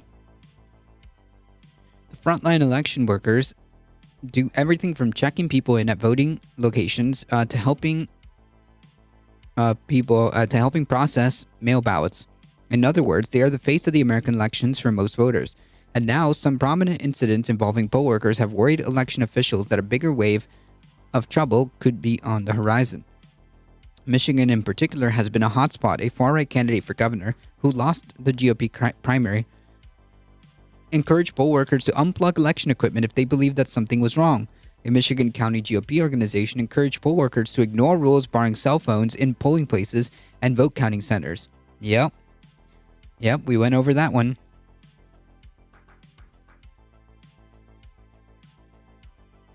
And just last week, the clerk of Kent County, Michigan, announced that a witness allegedly saw a poll worker inserting a USB drive into an electronic poll book, the list of registered voters that show who cast ballots during the August primary, leading to a pair of felony charges. The Kent County Clerk's office declined to comment beyond the statement issued by Clerk Lisa Posthumus Leons last week, stressing that the incident had no impact on the election and that the specific poll book would no longer be used in the future elections. It's kind of troubling to see in the wake of 2020 this new element of election workers who are there to more police things than they are to just perform the function of being an election worker and facilitating the democratic process in communities, said Justin Roebuck, the clerk of Ottawa County, Michigan, and the chair of the Michigan County Council of Election Officials. Roebuck is also a member of the Bipartisan Policy Center Task Force on Elections, which is working on a forthcoming report on the threats posed by bad faith poll workers. Election officials are quick to note that the vast majority of poll workers working elections across the country are doing it for the right reasons.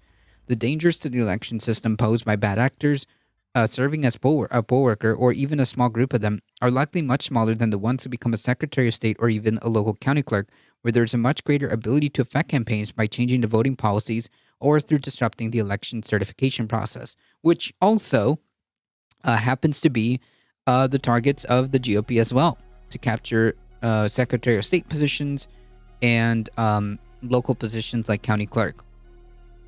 The GOP candidate running for governor wants a total abortion ban, and she's backed by Betsy DeVos. Not surprising there. But some local election officials are still concerned that poll workers could present a security risk to voting equipment itself, like in Kent County, or that they could frustrate the process at polling locations and centralized ballot tabulation centers. Yeah, this is a valid concern, though, because, I mean, like, we already have incidents that have happened. And this isn't the only one, by the way. There have been numerous incidents. There's other people that went to jail because they attempted to touch the machines or whatnot. There was another incident where this GOP lady, this conservative activist or whatever, who is not only was going to pose as a fake elector, but she opened up the office for these GOP people to come in and like go into restricted areas. So yeah, this isn't the first time incident, nor the last. They could certainly slow down election day processing, which could result in lines, and if they're sneaking in phones and violating their oath of office, which they were told that it was okay to do, could be putting voters' secret ballot at risk. There's concern that bad faith precinct workers could intentionally turn away and disenfranchise voters. Poll workers differ significantly from poll watchers, another staple of voting locations and tabulation sites. Poll watchers are there on behalf of campaigns, political parties, and civic groups. Their role in the election is to observe, and they typically do not interact with voters, though some jurisdictions still require them to go through a training process. Poll workers are typically employees of the government who interact with voters and handle ballots. And while some states require a partisan split of workers, they are generally expected to avoid any sort of activity that can be construed as political. Current and former officials expressed concern about there being an organized efforts by partisan groups let's be honest, Republicans, to recruit and push people into those positions because their responsibility should be to report to professional election staff.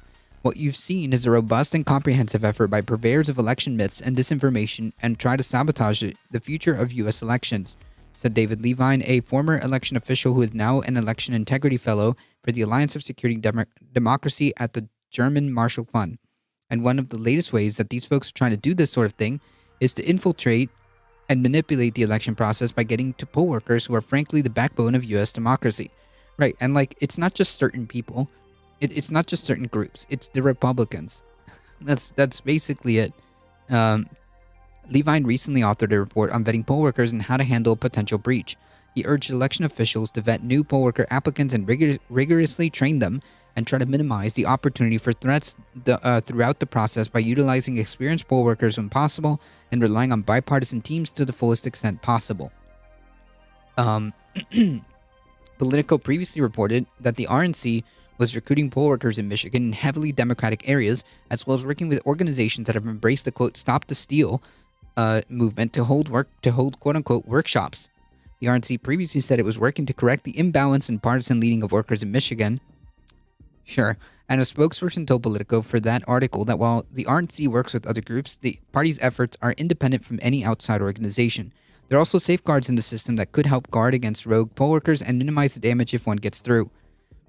In a one-pager prepared by the Bipartisan Policy Center of Election Task Force ahead of its report, which was shared first with Politico, the organization noted that there's a mounting concern that temporary election workers recruited and trained by organizations with nefarious intent, the Republicans. Why are we mincing words here? Whatever. But the task also force noted that to date, insider threats have been isolated, identified, and thoroughly investigated. The briefing also cites broad general principles that many states adopt for poll workers, including the fact that they're typically trained by election officials who can dismiss them for wrongdoing, and that states often strive for partisan parity in poll workers. Now, like, again, the fact that this is even like a story is just not good. Not good at all. Because like the fact that this is a story should tell you that there's something fundamentally wrong here.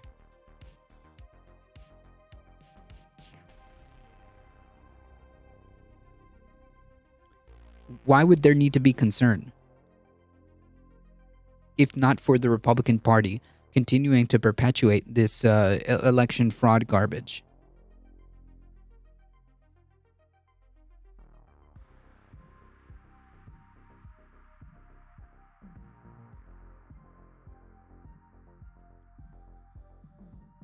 While many states and localities do an excellent job of articulating and enforcing governing rules, poll workers training, codes of conduct, partisan parity, and poll worker protection, gaps and discrepancies remain. Without a coordinated response to address incidents this year, election officials said some fear that this could be only the beginning. I don't like to be paranoid about this sort of thing, but if there are some groups, Republicans, who are using midterm elections to see exactly how they can infiltrate into an election office, said Natalie Adana, the assistant clerk in Nevada County, another BPC task force member, it does make me concerned for the 2024 election cycle. Yeah. Yeah, it's like a practice run. It's exactly what this is. It's a practice run.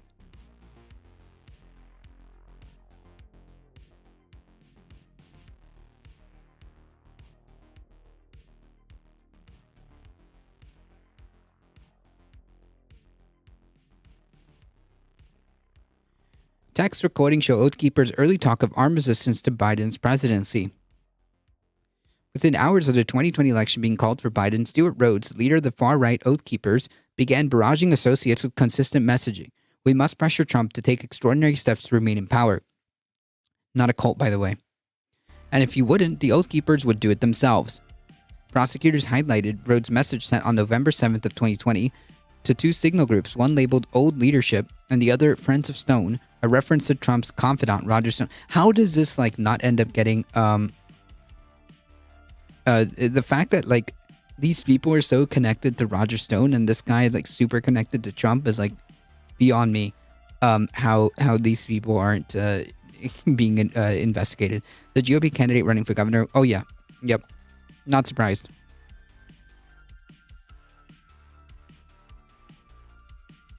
the final defense is us and our rifles.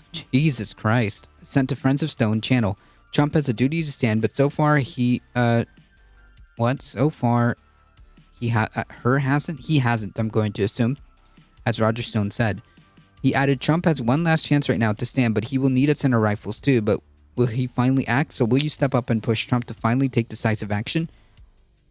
This is scary how close things could have, just how close things could have gone the other way. It's really scary. Just how close things could have gone. It's wild. That's what we must do now, and then if he still refuses to do his duty, we'll have to do ours, and we will. The message underscores that well before Trump had planned any actions to disrupt the transfer of power on January 6th, Rhodes was rallying his supporters to oppose the incoming Biden administration and referencing potential armed action to prevent the new administration from taking power. Prosecutors used the early hours of the seditious conspiracy trial of Rhodes and 4 Oath Keeper leaders, the most significant case to... Come on, Politico. Case to emerge from the January 6th insurrection on the Capitol, to highlight how quickly the group began planning to use force to prevent the transfer of power. To highlight how quickly the group began planning to use force to prevent the transfer of power. The government alleges that Rhodes and his top associates planned for an armed rebellion to prevent the peaceful transfer of power, amassing firearms ahead of January 6th. This is true, by the way. They had caches of weapons. They had multiple caches of weapons, and they had what they called rapid deployment forces or whatever in nearby states ahead of January 6th and joining a pro-Trump mob at a Capitol in an attempt to prevent Congress from... It's an insurrection. From certifying Biden's victory. Attorneys for Rhodes and his 4 co-defendants, Kelly Meggs, Jessica Watkins, Thomas Caldwell, and Kenneth Harrelson, say their actions were all lawful. Okay, sure, buddy. Even stockpiling heavy weapons in Arlington, in an Arlington VA hotel in preparation for a potential escalation for violence. Oh, cool. I didn't know that was completely fine. Wasn't aware of that. They contend that they had been pressing for Trump to invoke the Insurrection Act, which, by the way, was something that was being thought about. So the fact that these guys were preparing for that, the fact that these guys were preparing for that, in fact, they were counting on Trump to use something like this, indicates some level of knowledge between these two parties, right?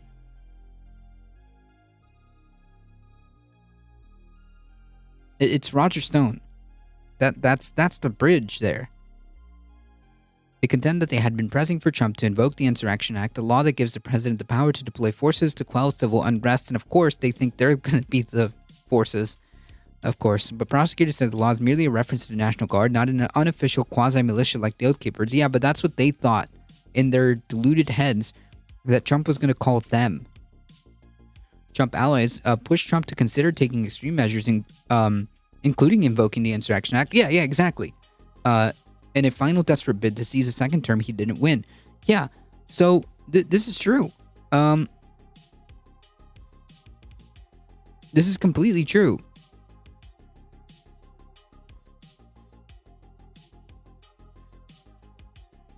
People like Michael Flynn and several close Trump allies did call for him to invoke the, or at least put the idea forward, to invoke the Insurrection Act. And these guys were well aware of that.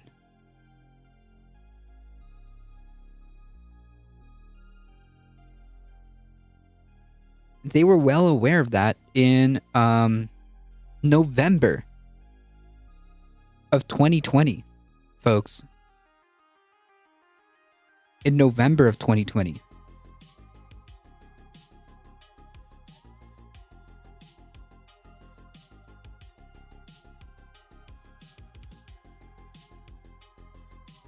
In a final desperate bid to seize a second term he didn't win, former National Security Advisor Michael Flynn was among those who met with Trump in the Oval Office in December of 2020 to suggest using the military to seize the voting machines in order to justify subverting the election.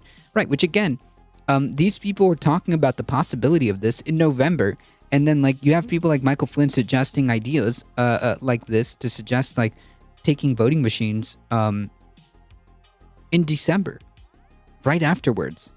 He ultimately opted against taking that step, which frustrated Rhodes and his allies, according to messages previously unearthed by prosecutors. Right, and again, this guy had direct connections to Roger Stone, who had direct connection to Trump. So this idea that there wasn't some level of knowledge being passed around here seems to be ridiculous, because obviously, as more evidence is being uncovered, there seems to have been at least some level of communication between these groups. Rhodes referenced the Insurrection Act. References to the Insurrection Act in the days immediately after Biden was called the 2020 victor were numerous. In a recorded meeting with 100 members of the Oath Keepers on November 9, 2 days after November 7, portions of which were played for jurors on Tuesday, Rhodes said it again. It was his hope to press Trump to invoke the Insurrection Act. He doesn't need to build some kind of complicated case about election fraud and collusion and RICO and conspiracy to justify bringing the Insurrection Act. He now has the facts. Well, it's kind of important to have the facts. That's the whole point about building a case, right? It's about having the facts. So these two things are completely contradictory. He now has the facts, but also he doesn't have to build a complicated case. Well, by definition, in order for you to build a complicated case, you need facts. So square that circle for me, or whatever. It doesn't have to make sense. When you're in a cult, when you're deep in this, it doesn't have to make sense. Rhodes then sketched out a plan of action that looked remarkably similar to what later occurred on January 6th. So our mission is going to be to get into DC, but I do want some Oath Keepers to stay on the outside and stay fully armed and prepare to go in armed if they have to. So if this shit kicks off, then you rock and roll.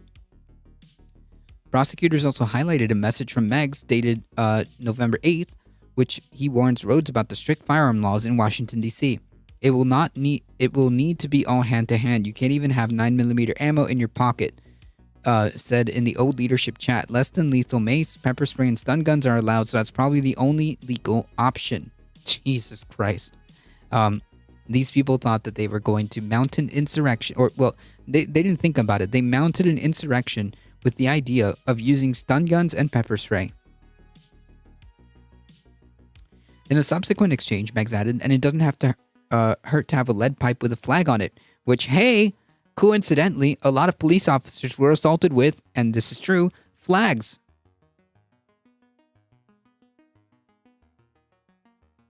Yeah. Rhodes and his co-defendants contend that their primary concern were about performing security detail for high-profile attendees of Trump Pro events on January 5th and 6th of 2021, and their establishment of a weapons cache nearby was standard protocol for the security details they long had organized. Those weapons were never deployed, and even as the pro-Trump mob breached the Capitol and sent members of Congress fleeing for safety, nearly 2 dozen members of the Oath Keepers were among the mob and had split up to comb different areas of the Capitol. During cross-examination of attorneys for Rhodes and Caldwell described the messages among the Oath Keepers as overblown and lacking context. Yes, nice. Caldwell's lawyer, David Fisher, engaged in intense exchanges with the prosecution's first witness, FBI Special Agent Michael Palian, over questions about the FBI's initial investigation of Caldwell's role when agents mistakenly believed Caldwell had entered the Capitol. You sort of have a select memory when it comes to defense counsel asking you questions, Fisher said, prompting a sharp rejection from Palian. Palian said the FBI remained concerned about Caldwell because initially Caldwell had told associates he went inside the Capitol and investigators believed him to be the lead coordinator of the Arlington VA weapons stockpile. Caldwell had also indicated in some messages his intent to aid efforts to storm other state capitals. Fisher emphasized that Caldwell was not a participant in the go-to meeting with Rhodes and was not on some of the messaging chains that prosecutors had highlighted in the early portion of the trial. The trial of Rhodes and his allies is expected to last 6 to 8 weeks in what is the most significant prosecution to arise from the January 6th insurrection to date. Several members of the pro-Trump Proud Boys are also facing seditious conspiracy charges for their involvement in the January 6th insurrection, and they are slated to go to trial in mid-December. Many of the messages highlighted by prosecutors pertain to an earlier visit in Washington, a November rally in support of Trump that had been dubbed the, quote, Million MAGA March. In messages shown to jurors, Watkins described to associates a plan to bring Oath Keepers to Washington for an all-hands-on-deck moment while they were awaiting permission from Trump to escalate their actions. Jesus Christ. Watkins described their presence. So like they truly believed that this dude was going to lead them and was going to give them the green light to start you know, popping off. This is wild. I mean, how much like how more direct do you need of a connection to be in like a Signal group chat with like Roger Stone? Watkins described the presence of a weapon cache known as Quick Reaction Force. There we go. That's what I was talking about. Not rapid deployment. It was a quick reaction force is what they called it. Stationed outside of Washington, similar to the ones they had established ahead of January 6th. She said the Oath Keepers would be ready to ferry the weapons to members on the ground if it, quote, gets bad. Man, this was so close to being a completely different story on January 6th. This was so close to being a completely different story.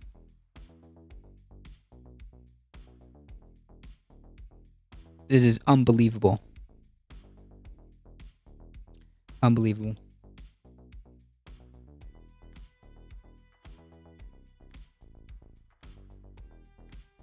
Well, these people fucked around and found out.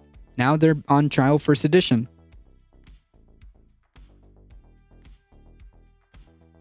I hope they get I hope they get what's coming to them. If there's accountability, I hope it happens. I hope they get the full book thrown at them.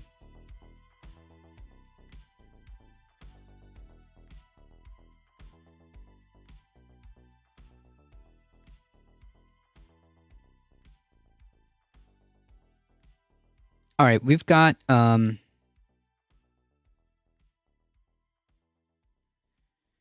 see. We'll see if we can do this quick debunk and then we're done. Trigger warning, Russell Brand. You got your trigger warnings in advance, chat, okay? Russell Brand. Nazis, but has declared that she admires that new Italian leader who the left say is a fascist. And also, Hillary Clinton has called Trump supporters Nazis, but has... Wait. She has?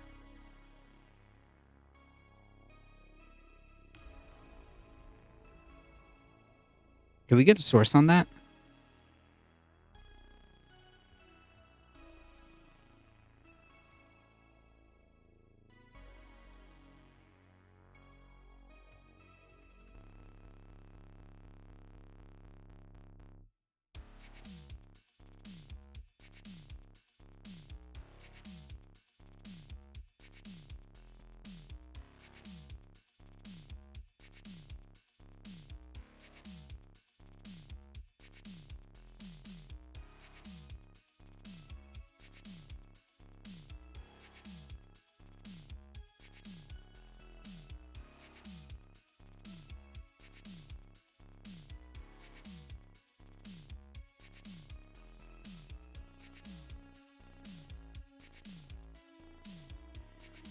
Yeah, I don't know if she like directly called them Nazis, but she was making a point of making the parallel that is eerily similar. That's what she's saying. That's what she was talking about. But yeah, no, I don't care what Hillary Clinton says either. But Russell Brand literally lies about like everything, so I kind of have to like be skeptical about even what he says. Declared that she admires... So just to be clear, the point isn't defending Hillary Clinton. The point is keeping this guy, fact-checking this guy. That new Italian leader who the left say is a fascist. And also, though, aren't there Nazis fighting for the Ukraine? So we ask... What? What is this? What aboutism? Wait, I'm sorry. Like, we just pivoted like 10 different times that I don't even know where we are right now. The left says that the Italian prime minister she's a fascist. Okay, I don't know if she's a Nazi. She's a fascist. What is a fascist? And is it okay to like some fascists? Or- No, it's not. And furthermore, the left and Hillary Clinton have nothing to do with each other. So I don't even know why he even brought that up. Is fascist just a convenient term to bring down people you don't agree with? No, I think fascists have a very specific meaning. Like the word fascist or fascism has a very specific meaning. So this is to like further my case that Russell Brand is just like his purpose now is just to like dilute and muddy the water so much that you that you accept fascism and you're not even realizing it. That's his job. That's his job. Hello there, you 5.9 million awakening wonders. Thank you for joining me on this voyage towards truth and freedom, embracing the complexity that we find along the way, that we may be united in this new truth. If you don't subscribe yet, subscribe Who's paying right the now. bastard? Turn YouTube. on that notification bell. YouTube. This this video just released a couple of hours ago, 96,000 views, and he's currently at 4.99 million subscribers. YouTube is paying him. You know the algorithm's against us, you know they're banning us on this platform, and you know that if you want... Yeah. Look how banned Russell Brand is. Look how banned Russell Brand is as he's talking to 5.9 million subscribers. That's how banned he is. Us unexpurgated, uncensored, unedited. Join us every day on Rumble at these times. We're there every day now. You'll get these videos first. You'll get the stream, and the streams are crazy, funny, silly. We have fantastic guests. It's a brilliant show. Shut up. You know there are Nazis, don't you, fighting? Now, let's get into this story. You fascists. So, Hillary Clinton has compared Trump supporters to Nazis because of the finger bob salute. But you know there are Nazis. Wait, no. She said that there was eerily, like, parallels. There are eerily parallels, and she was wondering, like, damn, what draws people to Hitler? Like, that was the whole context of the whole thing. Jesus Christ. Don't you? She wasn't literally saying that all Trump supporters are Nazis. I don't think that's what she said. Out of the Ukraine. Based on what I read. And also, she has praised new female Prime Minister of Italy, Giorgia Meloni, which sounds like a child's made-up name for an Italian person. Right. Again, this is completely the point here. You see how he kind of like jokes about it, but like, my dude, she's a fascist. This is not a time to like make a joke and make it like, oh, haha, you know, look at these people, how, mocking the idea. He's mocking the idea that people are big mad because the fascists got in power. New female Prime Minister to Nazis. A brilliant show. You'll love it. See you there. But for now, let's get into this story. You fascists. So, Hillary Clinton has compared Trump supporters to Nazis because of the finger bob salute. But you know there are Nazis, don't you? What? But you know there are Nazis that are... I'm sure there are. There are Nazis in our military. What do you... Okay. And they are to be completely condemned. Yes. What is the point of this? Why do we pivot in like 3 different ways that I couldn't even keep track? I had to rewind this 3 times. Out of the Ukraine. And also, she has praised new female Prime Minister of Italy. Yes, and she's wrong. Have you considered that she's wrong? And that it was stupid of her to say that, and that it's very cringe? Which fits her MO, because Hillary Clinton is very cringe? Giorgia Meloni, which sounds like a child's made-up name for an Italian person. Hey, Giorgia Meloni, President of Italia. Praised her for being a woman, but being a fascist. So what is it then? The left says she's a fascist. I'm not saying she's a fascist. I don't know. And in fact, we're not going to cover that in this video. In fact, what? Okay, dude.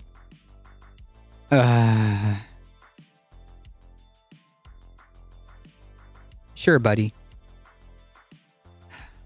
What we're covering in this video is who gets called a fascist, why, and when. Because it's complicated, isn't it? Trump supporters are fascists, they're right in your country. Ukrainian soldiers that literally say, I'm a Nazi, on tattoos on their body can go Disney World and get like awards off Jon Stewart. And also, Meloni, she's praised for being a woman, even though she's also a fascist. Yeah, okay. Women can be fascists too, and that's bad? Okay. Cool. Nice dunk, dude.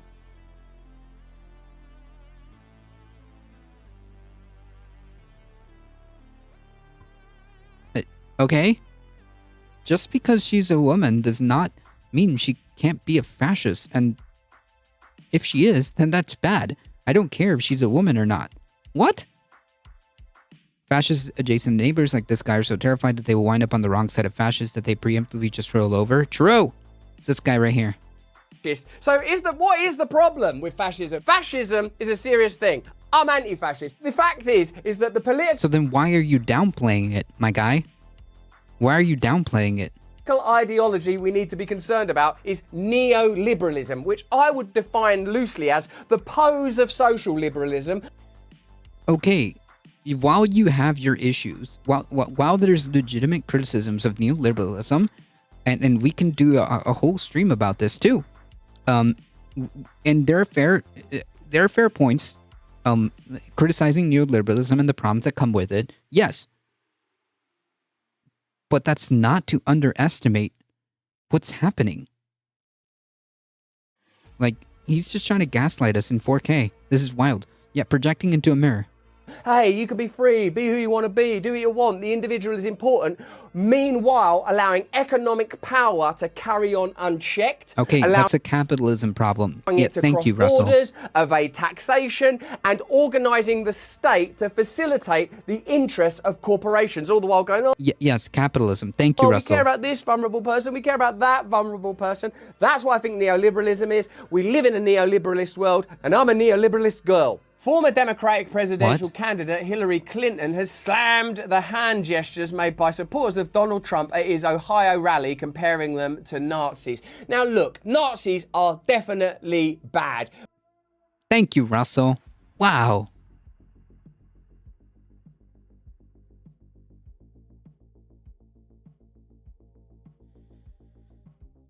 Okay, because you got to read the whole context before this guy, whatever.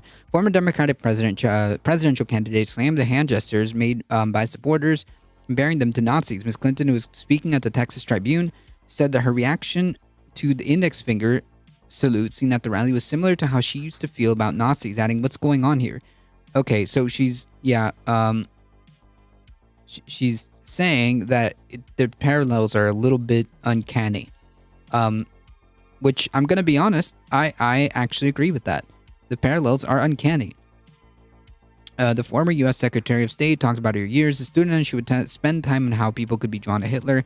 I remember as a young student, trying to figure out how did people basically get drawn in by Hitler? How did that happen? I'd watch newsreel, and I'd see this guy standing up, ranting and raving and shouting, and yeah, like,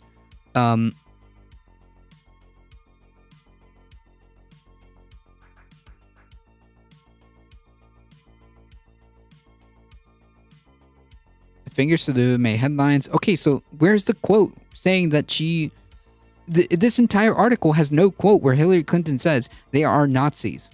What she's saying is that, damn, shit looks a little sus, my dudes. Shit looks a little sus. And you know what? It's true.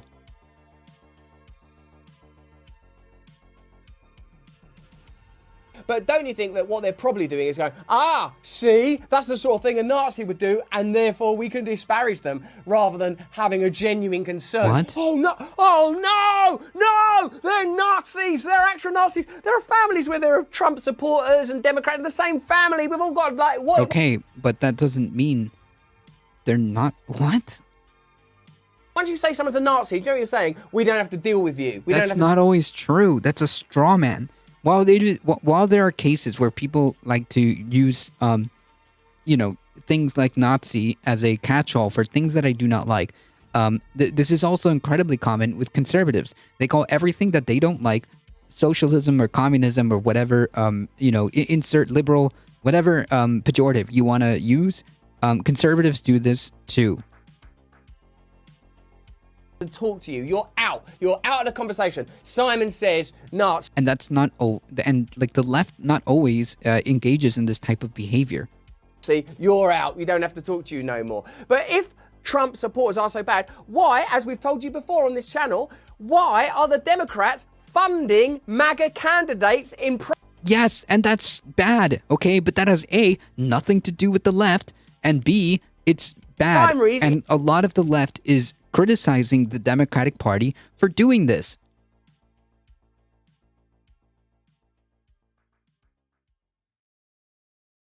in order that, you know, the reason is, if we fund this sort of MAGA candidate, if you don't have then a particular our someone to Democrat project candidate onto, you will project eventually onto the quote face they. a lame duck candidate and more Democrats will win. But if you truly believe these are Nazis, you wouldn't take the risk, would you? But nobody has said that, though. In the article here... Oh, wait. Whatever. In the article he posts, you can check his links. There isn't a direct quote from Clinton. As Hillary initially supported measures that would highlight Trump's campaign because they thought that, this guy, he's never going to win anything. Yeah, and that was dumb. That was a bad strategy. It is still a bad strategy and an incredibly dangerous strategy, in my opinion. I don't understand why the Democratic Party has done this. I think it's bad. I think it's short-sighted. What I'm saying is if you're... I think it's arrogant. I think the Democratic Party is playing with fire when they do shit like this.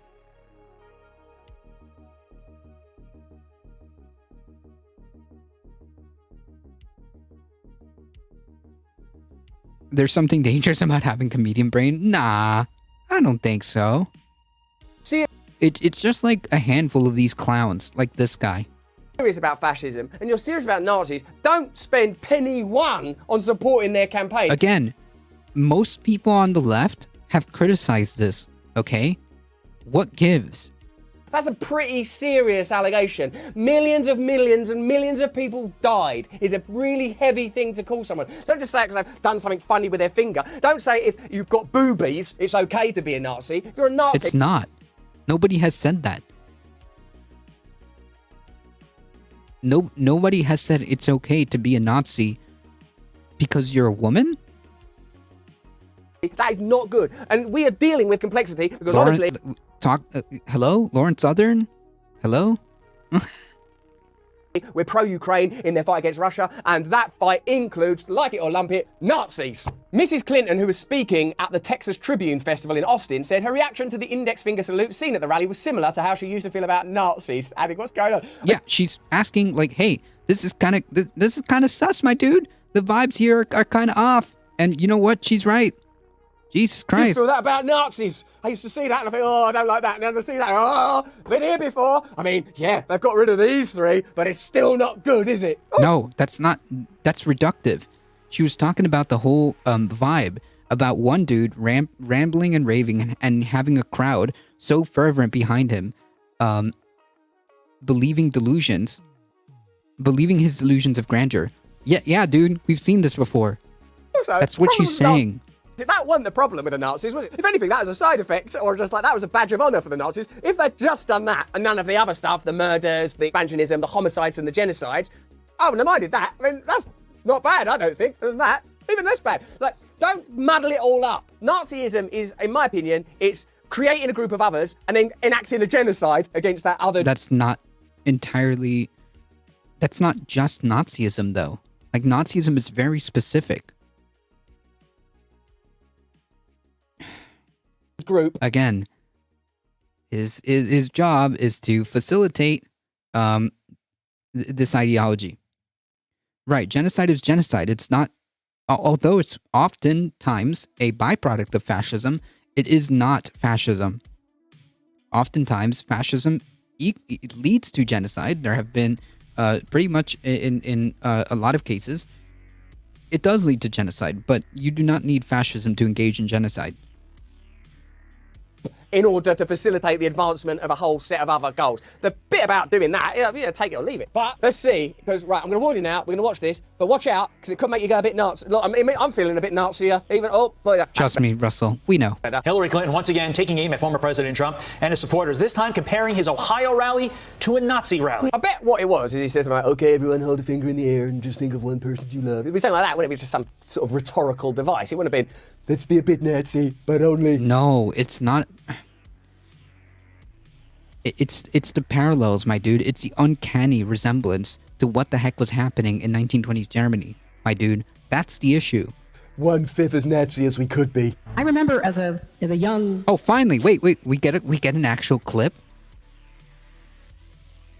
Let's see. Let's see if we can get an actual quote. Jesus. Oh my God.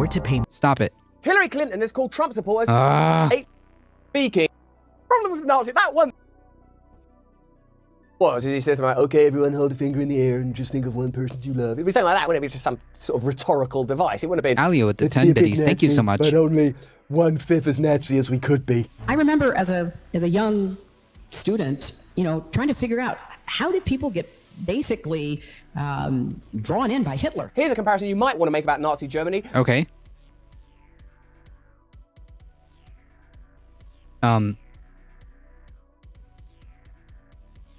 Notice how the Fox News thing says Hillary compares Trump event to a Nazi rally. Did she say that? Drawn in by Hitler. Here's a comparison you might want to make about Nazi Germany, that those figures rose out of socio-economic crises induced by a globalist agenda. That's what brought that about. Hyperinflation, anybody? Wars in Europe. Neoliberalism is a Jesus political and Christ. economic agenda that advantages elites, centralizes financial and indeed political power, and leads to the rise of far right, far left, because No. Whoa, slow down there, cowboy. Yeah, it leads to the rise of the far right. Gee, Russell, what the fuck happened in Italy? What the fuck is happening in Europe? What the heck is happening here? No shit. Thank you, Russell. That many people enjoyed this ranting. Wow, yeah.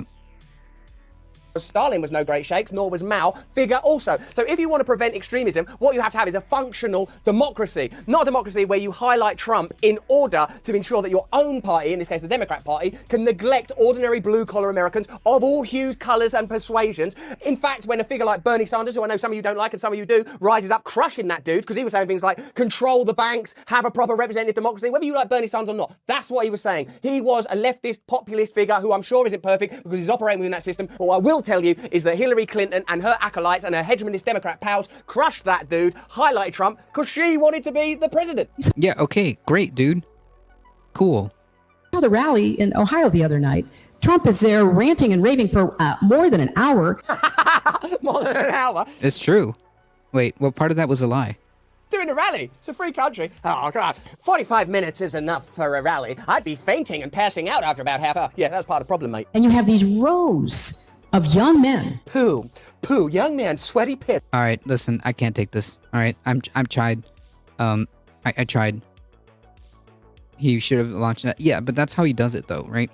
He like inserts some like no shit comments and tries to like facilitate like essentially like far right ideas, or at least at the very least make a mockery of the people criticizing these far right ideas, making it easier for these far right ideas to take hold, because he just makes a mockery of people who are criticizing them and have valid criticism, and then like conflating a whole bunch of these things. An example would be conflating with like something like Hillary Clinton with the left. It's more painful than a dentist, is it not? This is definitely more painful than going to a dentist. Speaking of which, I might have to get my wisdom teeth removed. Not might, I have to. This is not an option. And I think I would rather undergo that operation twice than continue to listen to this person. Like, I understand that it's important to push back with like such nonsense as this, but man, can I not handle this. This is just too much. I think he broke me. I don't know if I don't know. I think this guy broke me. It's dangle, dangle, ding dongs, stinky arms up in the air. At least you'll be That's all drugged it then. Oh takes. yeah, no, I need to be out. I'm not gonna.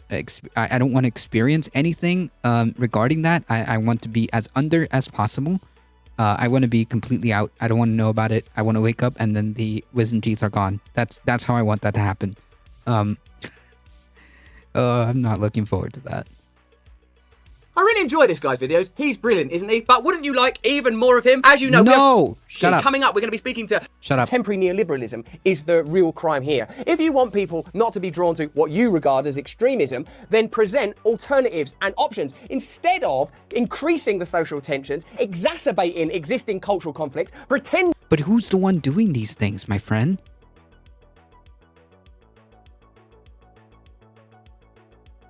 Who's the one doing these things? Whatever. I have to be knocked up for a full spinal MRI on Friday. Sheesh. Yikes. I was the same way. Oh yeah, no, I am terrified of like the dentist. I haven't been to the dentist in like forever and a half, and like I finally went, and yeah. Now it turns out that I have to have like all 4 wisdom teeth have to come out. One of them is freaking sideways like this. Fun.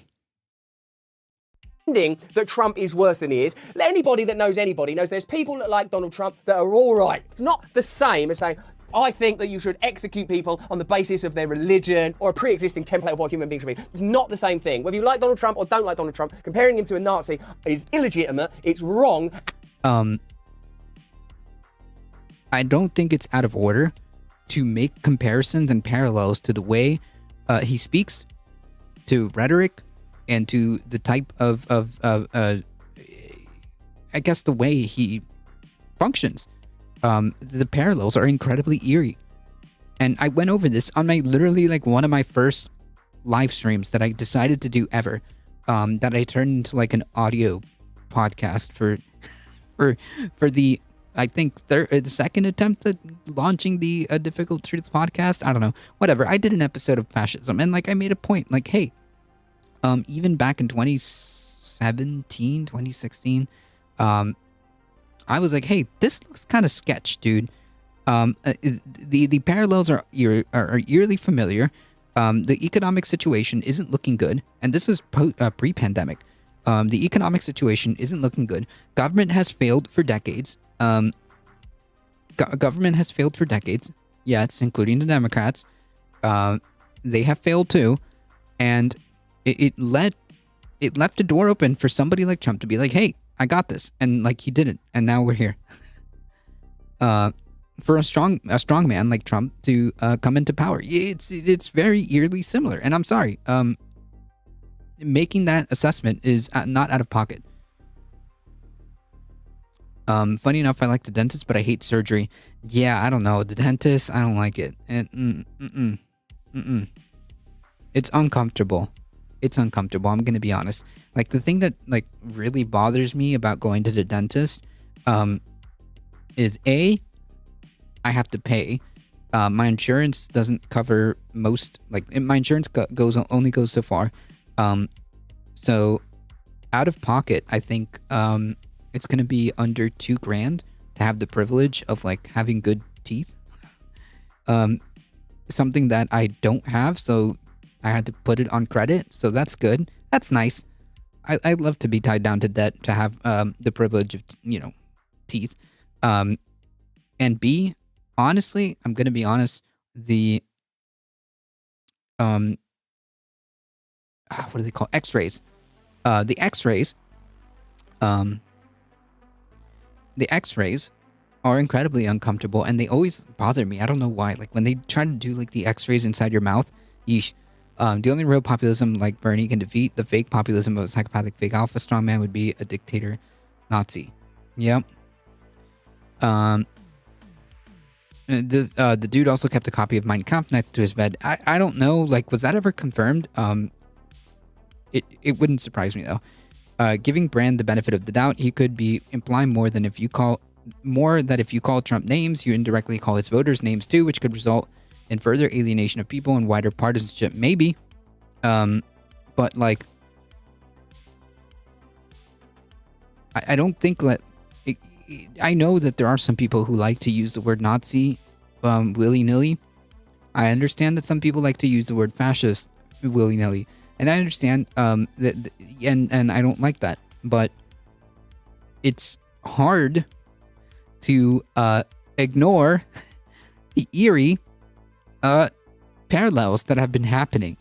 So, yeah, it's just like, I'm sorry, I can't ignore it. And I'm going to have to talk about it and call it out. And like, if you feel like indirectly attacked by that, then maybe that's grounds for having some introspection and being like, damn, maybe I should look in the mirror and see what the heck I'm doing. And it's a way of avoiding your own political shortcomings, and that's the real problem. Young men with their arms raised. The finger salute at the rally made by dozens of Mr. Trump supporters made headlines inviting comparisons to gestures seen at an event. Again, not a single quote from Hillary Clinton. evangelical conference to the so-called QAnon salute, and even with the Nazi Sieg Heil. Some, however, argued it was simply a reference to Mr. Trump's America First slogan. So there's various things it could have been, and if you go with the worst possible interpretation, it's difficult not to imagine that that is somehow for political gain, particularly if you're willing to praise Giorgia Meloni, who some say, particularly on the left, is a far-right politician. Certainly she's praised Mussolini. And if you're willing to support Ukrainian troops that are literal, explicitly Nazi, it shows that there's a degree of complexity and certainly invites the question, do you just call people fascists and Nazis so that you can malign, marginalise them and disengage? No. You call them fascists because they're fascist.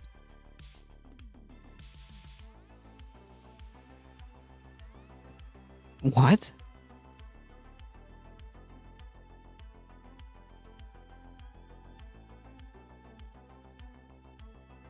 Yeah, but like, you don't even have to go that far. You don't have to say that the finger salute thingy was a thing about Sieg Heiling. That had, even if that had nothing to do with it.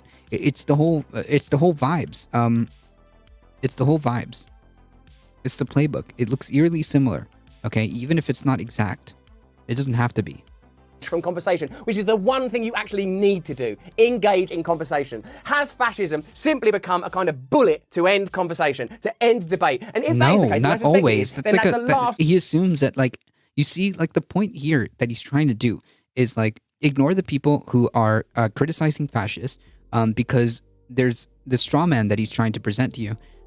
That's just like the left. That's all the left does. All the left is call everybody fascist. All the left does is call everybody Hitler, and then uses to substantiate that, uses freaking Hillary Clinton. Thanks, dude. Awesome. Great argumentation here. Thing America and the world need right now. What they need are open arms, open discourse. A lot of people are frustrated. A lot of people are angry because of the failings of neoliberalism. People are willing to look at ethno-nationalist, populist ideas. They're attracted by brilliant... No shit, Russell. What do you think happened in Italy?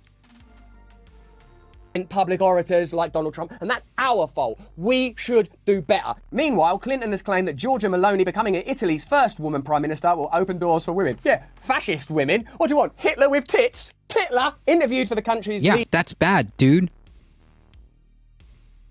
Leading daily, Il Corriere della Sera, she spoke of the very powerful forces who threaten democracy, from Russian cyber attacks to Donald Trump-style demagoguery. But commenting on Meloni, who's been labelled fascist, Clinton said, every time a woman is elected to head of state or government, a fairy gets its wings. No, that's a step forward. She continues, I never agreed with Margaret Thatcher, but I admired her determination. Jesus Christ. Margaret Thatcher is a horrible person. Whatever. Thanks, Clinton. And of course, now we're primed to relate the now we're primed to conflate the left with Clinton. Cool. Thanks, British dude. Prime Minister who played an instrumental role in advancing the neoliberal counter-revolution in the United Kingdom. To pretend that there is no direct link between the policies of Margaret Thatcher and the policies of the Clintons is ridiculous. Margaret Thatcher, when asked what was her greatest achievement, answered Tony Blair, meaning that from that point on, you couldn't have an old-school left-wing politician. You couldn't have that anymore. Tony Blair was conservatism or republicanism light. That's what she regarded as a great achievement. And when you look at that more broadly, what it suggests is that beyond apparent bipartisan politics, there is an ideology. It's called neoliberalism, which encompasses both of those apparently separate parties in a way that makes them kind of redundant. Their differences are not that important. That's why they want you to argue about things like gender identity, racial... Yeah, okay, but while it is true that the Democratic Party, in terms of like the way they handle like corporatism and whatnot, that's bad. But nothing to do with how the Republican Party is behaving in this matter. Nothing to do with how the Republican Party is behaving in this aspect whatsoever. I don't see the Democratic Party trying to train people to be poll workers to see if they can finagle general elections. I don't see the Democratic Party operatives getting clapped under investigations for messing and finagling with voting machines. I don't see the Democratic Party under lawsuits for defamation lawsuits for perpetuating and undermining the electoral system. I don't see that. And that fundamentally is what worries me. That's the problem here.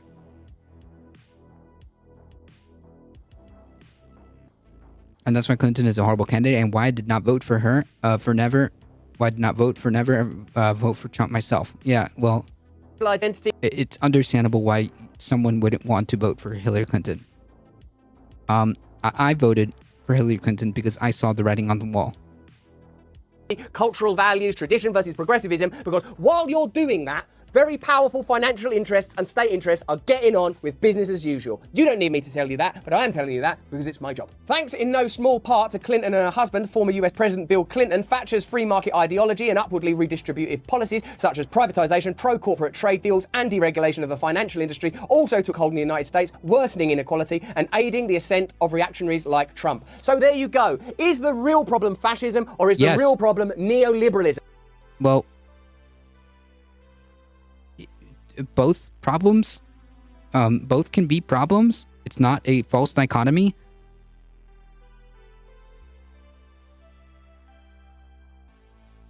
It's not a false dichotomy. You can both say like, hey, we're experiencing a lot of these issues, and you can attribute them to neoliberal policies. And also, hey, we've got like a far right wave happening, and it's a problem. It's alarming. You can say these two things are possible. You know that, right? It's not a false dichotomy. What I'm trying to say is he's engaging in a false dichotomy, and nobody should be listening to this clown. I knew Trump was a malignant narcissist and potential authoritarian the first rally he held as president. 100%. 100%. And like, I 100%. The moment I realized this guy was going to be the nominee, the alarm bells, all kind of alarm bells started ringing, and I ramped up my content too. Because I see the writing on the wall, and I agree with you. That means apparent partisan distinctions are redundant and irrelevant, and ordinary people have got nowhere to go and blindly grope for some sort of solution, and apparently gifted orators offering populist solutions will be more attractive. Isn't that what should be addressed, rather than going around saying someone's fascist because of the way they're But you see how he does this, right? He downplays this whole fascist thing. Because anybody who's like trying to criticize like actual fascists, well, you can't take them seriously because everybody on the left just calls everybody a fascist, which is not true. It's not always the case. That's not always the case. And like, he's just kind of lumping that in there so that real fascists, like that lady, girl boss fash lady, then can be just disregarded. Like, oh, you don't need to worry about her. It's just crazy lefties calling everybody fascist, you know? It's just what they do. Fingers move about. I would say it bloody well is. But that... You know, like, and definitely Trump has fascistic aspects. Trump absolutely has fascistic aspects. We went over how many boxes he checks off. And again, this guy is telling us that we should just kind of like, oh, hand wave it. And by the way, it's your fault. Not only are we supposed to just like not take these threats seriously, but it's also our fault. Like gaslighting 101, dude. Holy shit. That's just what I think. Let me know what you think in the comments. I think you need to stop making YouTube videos, and you need to stop making YouTube videos.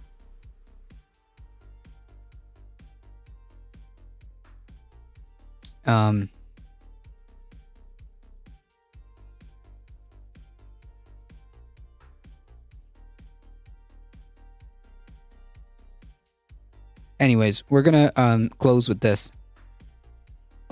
What you just said is one of the most insanely idiotic things I have ever heard. At no point in your rambling, incoherent response were you even close to anything that could be considered a rational thought. Everyone in this room is now dumber for having listened to it. I award you no points, including me, and may God have mercy on your soul. Thank you, Russell. I appreciate that. Thank you. Ugh, now I get like all these suggestions from Fox News and Gutfeld. Oh my god. This is what happens when you listen to Russell Brand, okay?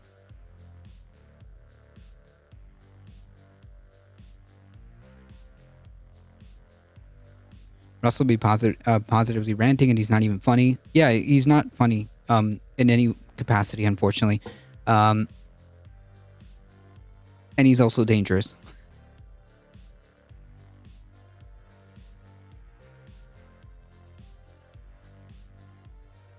All right, folks.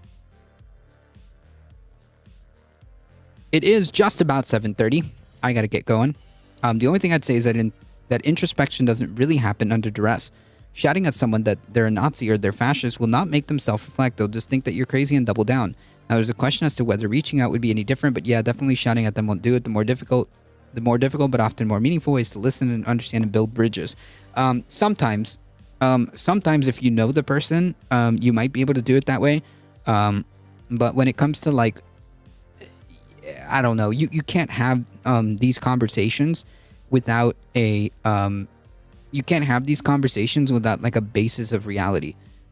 If you can't do that, if you can't agree on like basic realities of life, it's just not even worth it. It's not even worth to engage. It's easier to take that approach if you know the person, especially if you know the person, or at the very least you interact with them frequently. That's a possibility. I would probably suggest that route.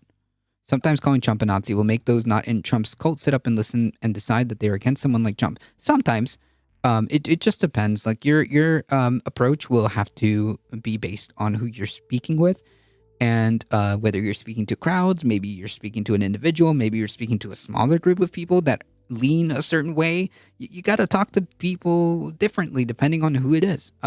Otherwise, yeah. You're risking folks to either double down, put their heels down, and then we get nowhere. I'm forever haunted by the book Strangers in Their Own Land. The testimonies in that book of Tea Party voters who were honestly decent people. They spoke well and they meant well. They didn't believe they were harming the nation the way they were doing. They were just looking out for communities, and they were and that's very human, normal thing. Some had been hard done by, and some had it easy. Some would have fit easily into left-wing politics if they had been born in another state. Maybe. So it just depends. Maybe those people would be the people that you would try to reach out to, or the people who listen would be candidates, essentially, to try to have conversations with. But this is a case-by-case basis. January 6th insurrectionists also made a lot of political normies realize that Trump is not effing around. Oh yeah, 100%. Seeing those things 100% opened up a lot of normies or independents' eyes. Yeah, I think that's a correct assessment. But yeah, I think that the approach that you're describing, James, is probably good for people that you know or people that you have frequent interactions with. I think that might work. But when you're talking to groups of people or crowds, depending, you may have to use something different. Sometimes you may have to go harder, and sometimes not. It just depends, because I will switch my approach depending on who I'm talking to. I'll switch my rhetorical approach depending on who I'm talking to. But yeah. I think this approach does work when you talk about like individual interactions, like one-to-one, or at the very least like people you interact with often, whether it be somebody you interact with often in online, maybe it's part of like a video game play group, or I don't know, something that you do weekly or something like that. You can make a case for that, and I think that there is a place for that. Yes. He never mentioned. Yes, Trump has never conceded in false elections. Yeah, like that's what I'm trying to say. Like, if you can't really have a conversation if we're not operating on reality. I don't think that's possible. Because you get nowhere. You go in circles. I've tried this before. Until you get like a baseline, until you can both get in a baseline of reality, it's not going anywhere. Trust me. I've been doing this for 4+ years at this point. It's tough. It's tough. I would absolutely encourage any Democratic voter to read that book, if only just to see it from the other side. It won't change people's worldviews. It won't change who you vote for. But I think it's very easy to dehumanize political enemies because it makes us feel good. It's harder to ferociously campaign when you see opponents as. It's harder to ferociously campaign when you see your opponents like you. Political competition thrives on encouraging the other side to be less, and as someone who really doesn't vote, I'm super skeptical of that. Yeah, I mean, like the issue then becomes like the people, the opposite side isn't going to reciprocate or isn't going to show you that charity, that level of charity. That's the problem. I mean, like, on principle, I think obviously everyone's a human being. Everyone's a human being, and I think that at the core level we have to have that understanding. But the GOP doesn't see it that way, and they absolutely do not care. They absolutely do not care. We need to keep those people as far away from power as possible. I think what clicked was really the point of no return. For me, I think is like the whole like Roe v. Wade thing and like this blatantly anti-democratic attacks on the electoral systems. That's where I draw the line. At this point, these people are fundamentally incompatible, and by these people, I mean like the Republican Party. The Republican Party is fundamentally incompatible with democracy, and like there's just nothing to do there. Humiliating the cult leaders one way. One of the ways to disengage. One of the only ways to disengage cult followers, calling Trump a Nazi, is part of that because a lot of people don't know what fascism is beyond Nazis, right? And like, first of all, like a lot of the left wasn't calling the Italian prime minister a Nazi. They were calling her, or we are calling her, a fascist. Two different things. While all Nazis are fascists, not all fascists are Nazis. These are two different things. You can inadvertently push people into extremism by making them feel like they're not on the same level as you. They'll feel under threat and take extreme action to not be under said threat. Maybe, but it just depends on the situation and depends on who you're talking to. Who's your audience, right? Who are you talking to? Are you talking to a friend? Are you talking to a coworker? Are you talking to a rando internet person? It just depends. It just depends. But yeah, I think that humiliating Trump is perfectly fine. I think humiliating Trump, I think pointing out the problems with the Republican Party is important. And I think that needs to continue, and it needs to continue as hard as possible. TLDR, bad things happen when they win elections, and I'm trying to prevent that. That's the core of the thing here. Anyways, folks, if you enjoy the content, don't forget to hit the follow button. It really does help us out. We just crossed over the 2,000 follower line, so I appreciate all the support. Thank you for all the biddies. Thank you for all the subscribers. I really appreciate you guys. You guys are what makes us grow. Make sure that you spread the word far and wide that this is one of the chillest places to be. Monday through Thursday, 5 p.m. Eastern Time. Join us. We're also here Sundays. I'm not sure what the deal is for this Sunday. We'll keep you posted. Join the Discord for any updates. And if you guys have a moment and want to help support the channel, head on over to the YouTube. Click the subscribe button. It really does help us out.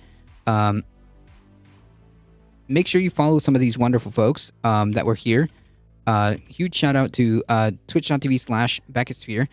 Make sure you subscribe to her YouTube channel, do all the things. Join her in the mornings, Monday mornings and Friday mornings for some climate talk. So make sure you check that out. I think Trump deserves humiliation because he's a buffoon, but it's not the same as mocking all the people who voted for him, because there's a lot of people there who are generally just naive. That sounds silly, but it happens. I think at this point, it's kind of, you either need to figure out a way out of the cult, or we can't do anything about it until you want to leave the cult, right? We can't have a conversation unless there's some like basis of reality, naivety or not. And I think that at this point, like specifically the Republican Party just needs to be gone after as hard as possible in terms of like trying to prevent these people from winning elections. If that means voting a Democrat, then so be it. I'd rather have to face off against the Democratic Party. All right, folks. As I was saying, I'm not sure about this weekend. Join the Discord, do the things, follow these wonderful folks. Do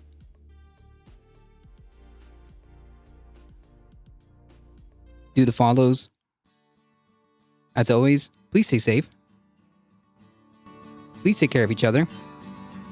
I love you all, and I hope to see you guys in the next one. See ya. Really quickly, thank you so much for stopping by, James. I appreciate it. Thank you, Alio. Thank you, Bipedal Meatbag. Thank you, SV Harkin. Appreciate it. Thank you, Becky. Thank you, Cosmic Seeking. Thank you, Army of Lime. Appreciate it. Echo Resto Dragon. Appreciate it. Thank you all. You guys are phenomenal. Appreciate you guys.